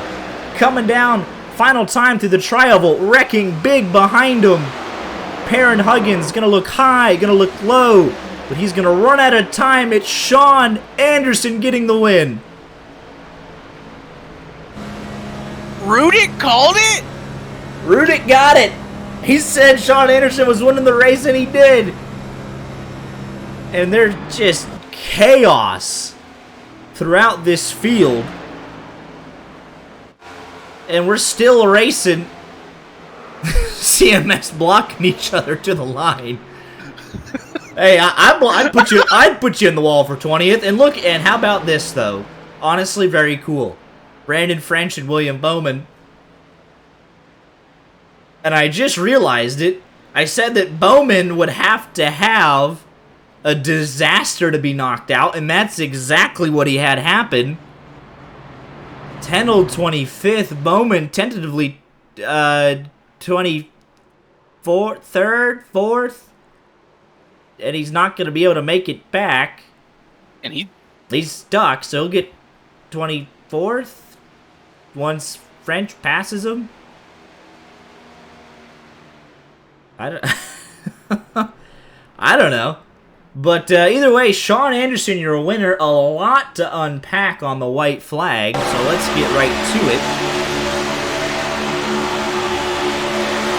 There was nobody that had some momentum going until the back straightaway. Frady and Sipple were out in front, but finally we get 4 or 5 cars hooked up. Frady gets left Sipple. Big block there. Momentum's killed for everybody. And then we're trying to go 5 wide. And here's the kind of the defining moment. You have to come up and block. But the momentum is just too much. But Sipple going to block him all the way into the wall. And then that kills everyone's momentum. Dreiling tries to get back up, puts Herring in the wall. Schwartz with a head of steam. Sean Anderson. It's kind of like a tag team there on Simple at that point. Anderson through the middle. He picks up Aaron Huggins. Dreiling no help. Kyle Ritchie no help. He's just holding the bottom. Throws a slight block, but nothing serious. The side draft. Aaron goes right with him. And then further behind, I believe that is Riley. Yeah, that gets turned on the left rear by Chira. Takes out Schwartz, Failvich, Casey Herring loose. And at the finish, Huggins doesn't have enough time to get that run back, and that's how they cross the line. 1, 2, and 3. What a finish there. Yeah. That was just maximum chaos. That is simply Talladega. At its very best or very worst, depending on who you ask. So let's go ahead and get your race winner update here. I don't know, Perrin. The seas just parted ways. Here with your race winner, Sean Anderson. You had 2 top 5s through the first 7 races, and you cap off the regular season in thrilling fashion with your first win of the season. Tell me what you saw on that last restart. The last restart, I was just trying to get a good finish. I knew I needed some points to stay in the playoffs, and I never thought I was going to be able to get a win, but it just kind of worked out that way. The seas parted ways on the backstretch. They were like 4 wide, and they all started wrecking, and I came out of it. I saw a Perrin behind me, and I was just hoping he was going to stick with me, and he did. That was crazy finish. Yeah, like you said, needed a good point stay to get into the round of 12, and a win will certainly do that for you. So you'll be moving on. But what was kind of the mindset? We had varying periods of calm and then 3, 4 wide. What was the strategy here for you tonight to put yourself in position on that final restart? I was trying to just make it to the end at first. I thought fuel might have come into play where some of the cautions had come out. I was trying to save, and I was trying to lead some laps, trying to see what I could do to get to the front. Just mainly trying to stay out of the wrecks. That was a big thing, and I did get some damage a couple times, but I was able to get lucky and keep the car going and not get too badly damaged and get to the front. Yeah, absolutely. And like you said, last lap, need a little bit of luck sometimes at Talladega. That's what you got. You were the first man through the mess on the back straightaway, and you look in the rearview mirror, and Perrin's pushing you all the way, and come home with a first win of the season in thrilling fashion. Well done. Yeah, that was awesome. Thank you, guys. I think I was probably like 10th to 12th coming across the line with 1 to go, and just got some good pushes and some good runs. Absolutely. It's awesome. Glad to get the Rudick car in victory lane too. It's awesome. He called it, by the way. He was right at the top of the broadcast. We made our picks to win. He types in chat, and he said Sean Anderson's winning this sucker, so give it to Rudick. That's awesome. Good pick, Rudick. I'm never one for super speedways, but you gotta get lucky once in a while. And absolutely. But congratulations on your first win of the season, and we'll let you get any shout-outs in if you have any. Thank you, guys. Shout out to Rudick for having his car in the face on the car. Shout out to you guys for an awesome broadcast. McElroy and all the admins and the team for ARS put on a great show, and can't wait for the playoffs. Should be fun. Absolutely. We'll see you next week at Homestead, and got to get on the win. Thank you, guys. Here with your runner-up tonight, Perrin Huggins started 4th, finished 2nd, so a solid night at the office to close out the regular season. It'll be even very tight at the top for the regular season championship. Let me just double-check my my math here. He came in pretty close from Cabe, and he ended up, I guess, 5th, so you gave him a run for your money. You're up front most of the night, working well with your team, and not the 5th win of the 8 regular season races, but still a solid way to close out the regular season in 2nd tonight. Yeah, for sure, buddy. What a race, and oh my God, that finish, right? Absolutely. That was wild, man. Like, I swear to God, I think we were 5 wide and maybe 6 on the backstretch there. But I'm happy for Sean. He's one of my good buddies, and so I'm glad he won it. And dude, I hate that Josh got junked though, man. That sucks for him. That's my teammate. But yeah, man, what a race. Yeah, seriously, made some good moves out there. Car looks strong, and 4 wins out of the 8 race regular season, and a second, so 5 podium finishes out of 8. And you'll head into Homestead next week. One of, if not the championship favorite. Actually, we go to the All-Star race next week, but once we come back, you'll be looking to cap off a strong regular season with the championship for sure. Yes, sir, man. And I'm looking forward for her a homestead that I feel like that has top 5 in my best track. So yeah, we'll see what happens. Absolutely. Well, congratulations again on a strong second place finish and a great regular season, and we'll see you next week for the All-Star race. Sir, thank y'all so much. Appreciate it. Here with Alex, the Pringles man, Shira, needed a really good points night. Was on the bubble coming in, and he puts to rest any and all doubts with a strong third place finish, biggest mover to boot, and you'll be moving on to the round of 12 in 2 weeks at Homestead. Oh man, I'm be honest, it's a little bittersweet right now. I'm gonna be totally honest with you. It's nice to finish third. Just I just had some doubts there at the end, but still nice to take home third. You know, like I said, we needed the good points today. It was a lot of fun racing. We made the one mistake on pit road at one point, but we managed to come back from it. But yeah, I mean, like I said, I'll take the P3. We're going on to the playoffs now. We got all 3 TTSL cars in, so that's nice to see to do a second year in a row. Yeah, man, it's a good race overall. Just the ending, I feel like I could have done some stuff different, and mine ended up a lot better. So, but I'll still take it, I guess. But yeah, needed to perform when the pressure was high, and that's exactly what you did. And watch yourself into the playoffs. So congratulations, and we'll let you get any shout-outs in if you have any. Thank you, man. Shout out to TTSL, man. Shout out to Dylan, Kyle, Casey. But teammates, really good friends of mine. It's always fun racing them. Worked the best we could today. I think today was just really chaotic. So shout out to them again. Love those guys. Shout out to you guys again, putting on a great broadcast. Shout out to just ARS in general, man. Still having fun week in, week out, no matter the result. So yeah, looking forward to the playoffs. So thank you guys. Absolutely. Congratulations again on a strong third place. Here with the YJ Media Boys. Probably had the move of the race. I'll go ahead and lead with the good. Coming down to the second to last pit stop of the night, you guys were, about 15th to 20th, and everyone's single file getting ready to pit. You guys have decided that that's not good enough.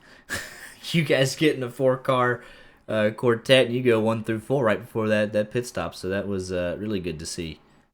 Yeah, I saw them blow out on the outside there, and was afraid to even go with them there. So it's glad to see them get to the front, but it kind of left me way in the back. Yeah, for sure. But Tiller, I know you caught up in that unfortunate last wreck of the night, but kind of a similar story to what we had earlier this season at Daytona. You guys worked so well together.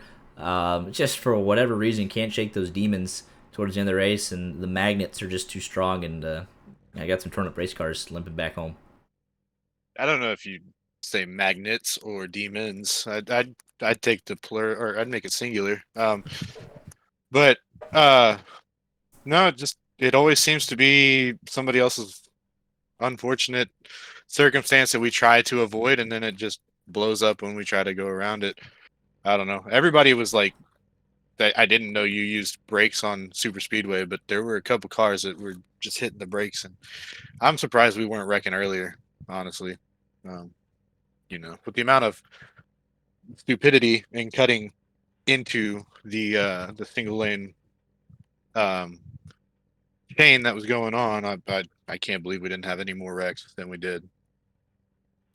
Yeah, definitely. But obviously, you kind of got the worst end of it. Scarbo, you get 18th. Casey Brown, 16th. What was your takeaway from the racing we saw here tonight? Just Talladega for you, I guess.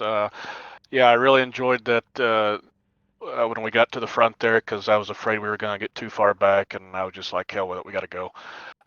So whatever happens, happens. We're so far back in the points, it didn't really matter where we finished. But there on that last restart, we were sitting second with Tony Skirbo behind me. I thought we were looking pretty good, but then my car, it just wouldn't take off for whatever reason. So I don't know if we had a little damage or whatever, but and then just all hell broke loose on the last lap, of course, and we got caught up in a little bit of it. And when we finished, what do you say, 16th, 15th, whatever. I mean, we'll take it, but just kind of disappointed knowing we could have finished a little bit better where we were on the last restart. Yeah, absolutely, but not for lack of trying. You guys definitely had some good moves and good speed up until those last couple laps. But always a pleasure, fellas, and we'll see you next week for the All-Star race. Thanks. See you. See you. Here with apparently the sole representative of Ten Old Gallon Racing, Sam Hines, from Next Up. Put on a solid performance tonight here. Started obviously at the back with an EOL and ends up 8th. What did you see on that final restart? I had some damage from that prior crash, so I kind of just floored it, and I was able to get through the field when they were wrecking. So, it sucks what happened, but it's still a decent way to finish. Yeah, absolutely. Know some of your guys. I know obviously Perrin leading the team home was second, but obviously Tenold and Parent getting caught up in some of the stuff.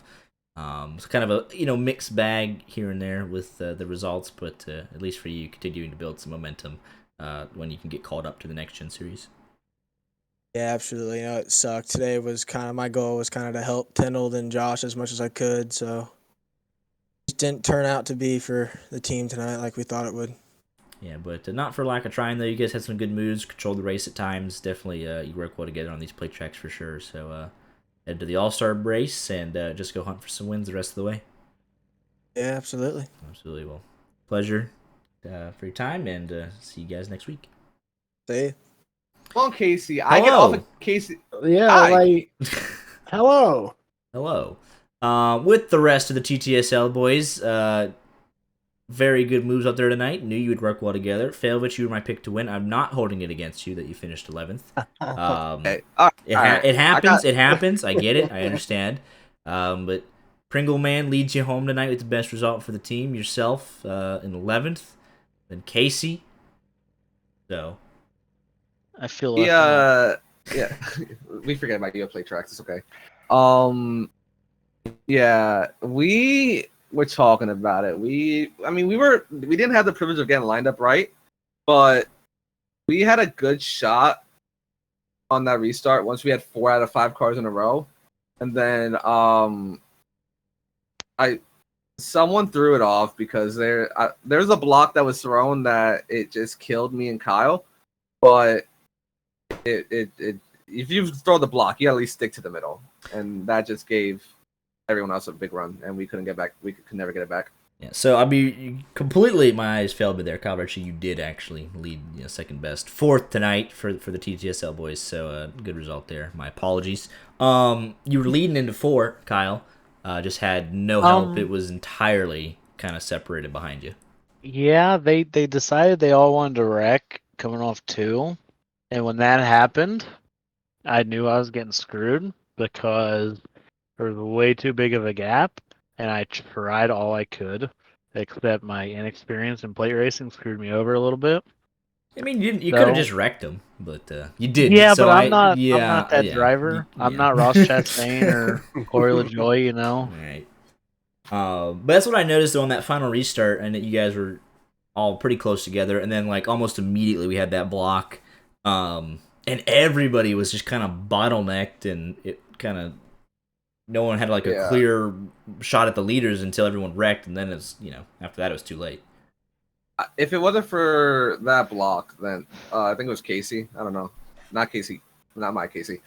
Casey Brown. If it wasn't for that block, I think we win this race, or at least have a good shot at it, because we have 4 out of 5 cars lined up.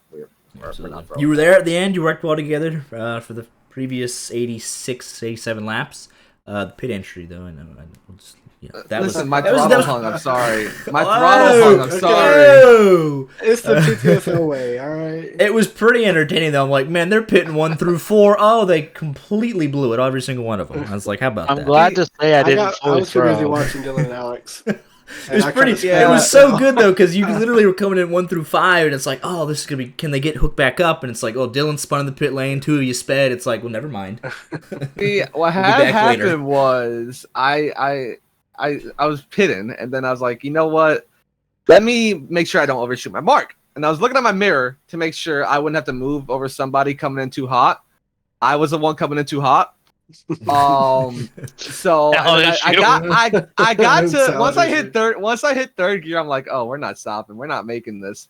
And then I'm an idiot in the fact that right before I got to pit road, I'm like, maybe if I shift to first, I could slow down harder. Oh jeez, Oh my god, That was horrible. It was at the point where I was thinking, maybe I could hit 65 and drop back down and just take the L's, drop to the back of the line. I was only 5 miles an hour off.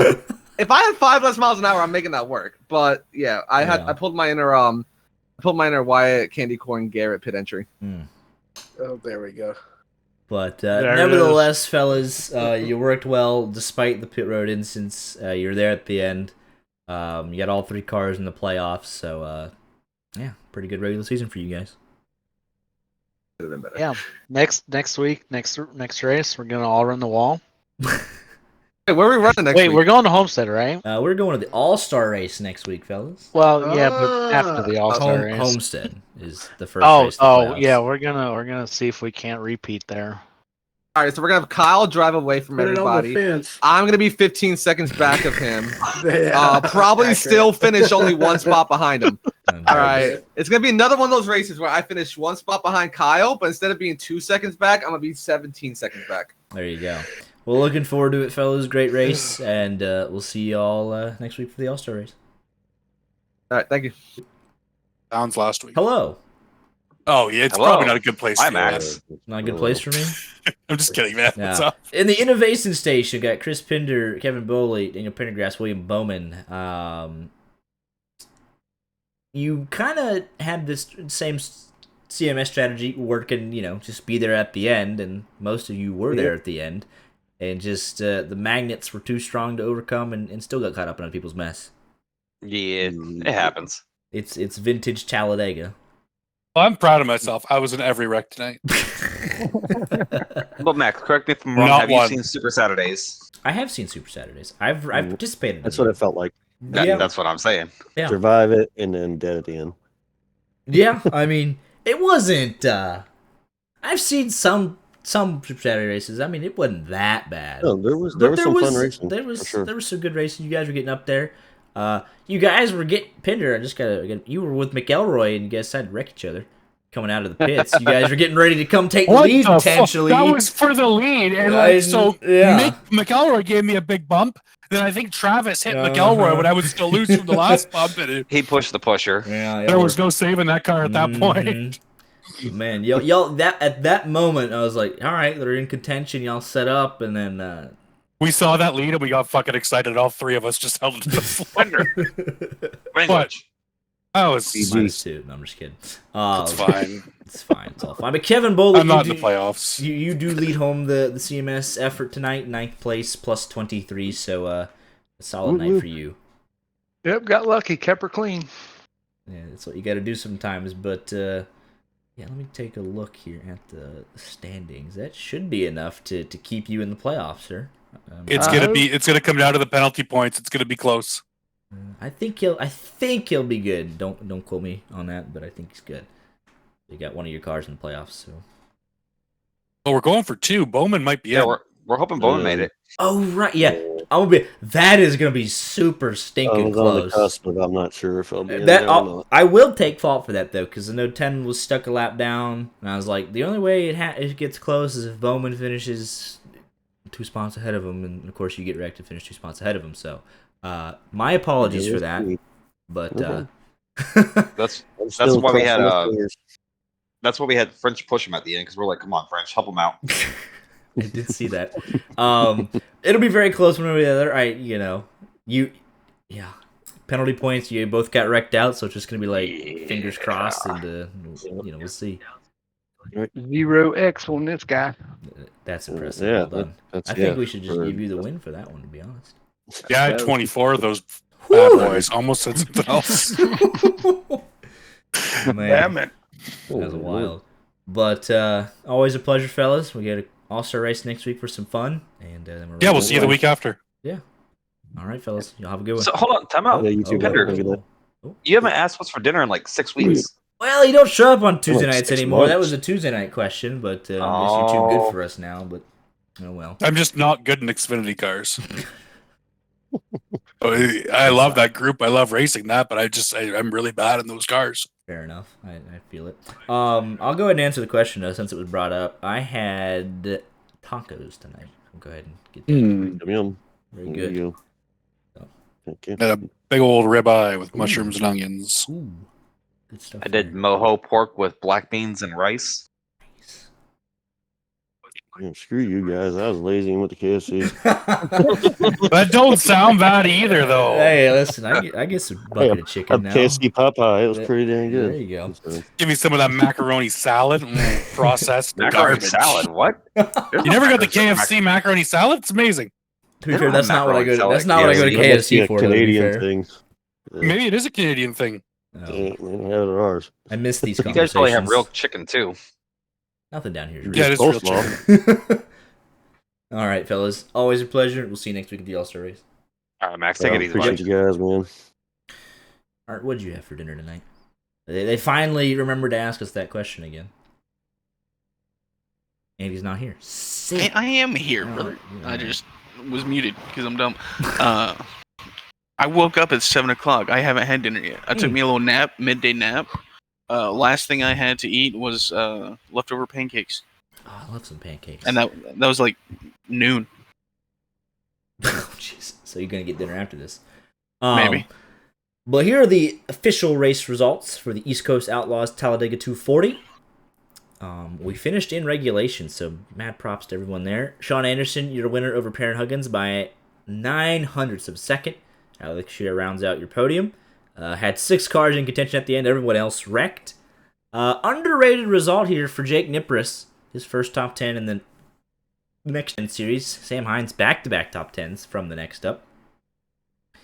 Good result for Kevin Boley picking up his second top 10. Randy Arms finishes the regular season with 7 top 10s out of 8 races. So his incredible consistency will be good to see in the playoffs. And we'll wait for the official scoring on the William Bowman versus Tenold final spot. I believe that's what it'll come down to. Boley should be in. Shearer's in, so be really close. 21 cars on the lead lap. Dylan Dreiling, first car, 1 lap down. My pick to win beat your pick to win, Art. So there you go. They both got wrecked at the same time. My driver I picked to win has 2 number 1s in his finishing results, so he won twice. But all the way down to 33rd and 34th, Devin Galvin, Kill McClellan got into turn 3, and they both exploded.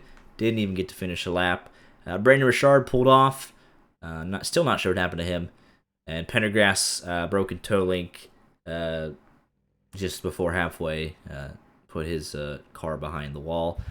And McElroy incident. So that'll be the official results. We'll be back this Friday night for Rod Car, 9 o'clock Eastern, as they head to, I believe it is Daytona in the next gen. So that's this upcoming Friday, 9 o'clock Eastern. Hope to see you there. Have a great week.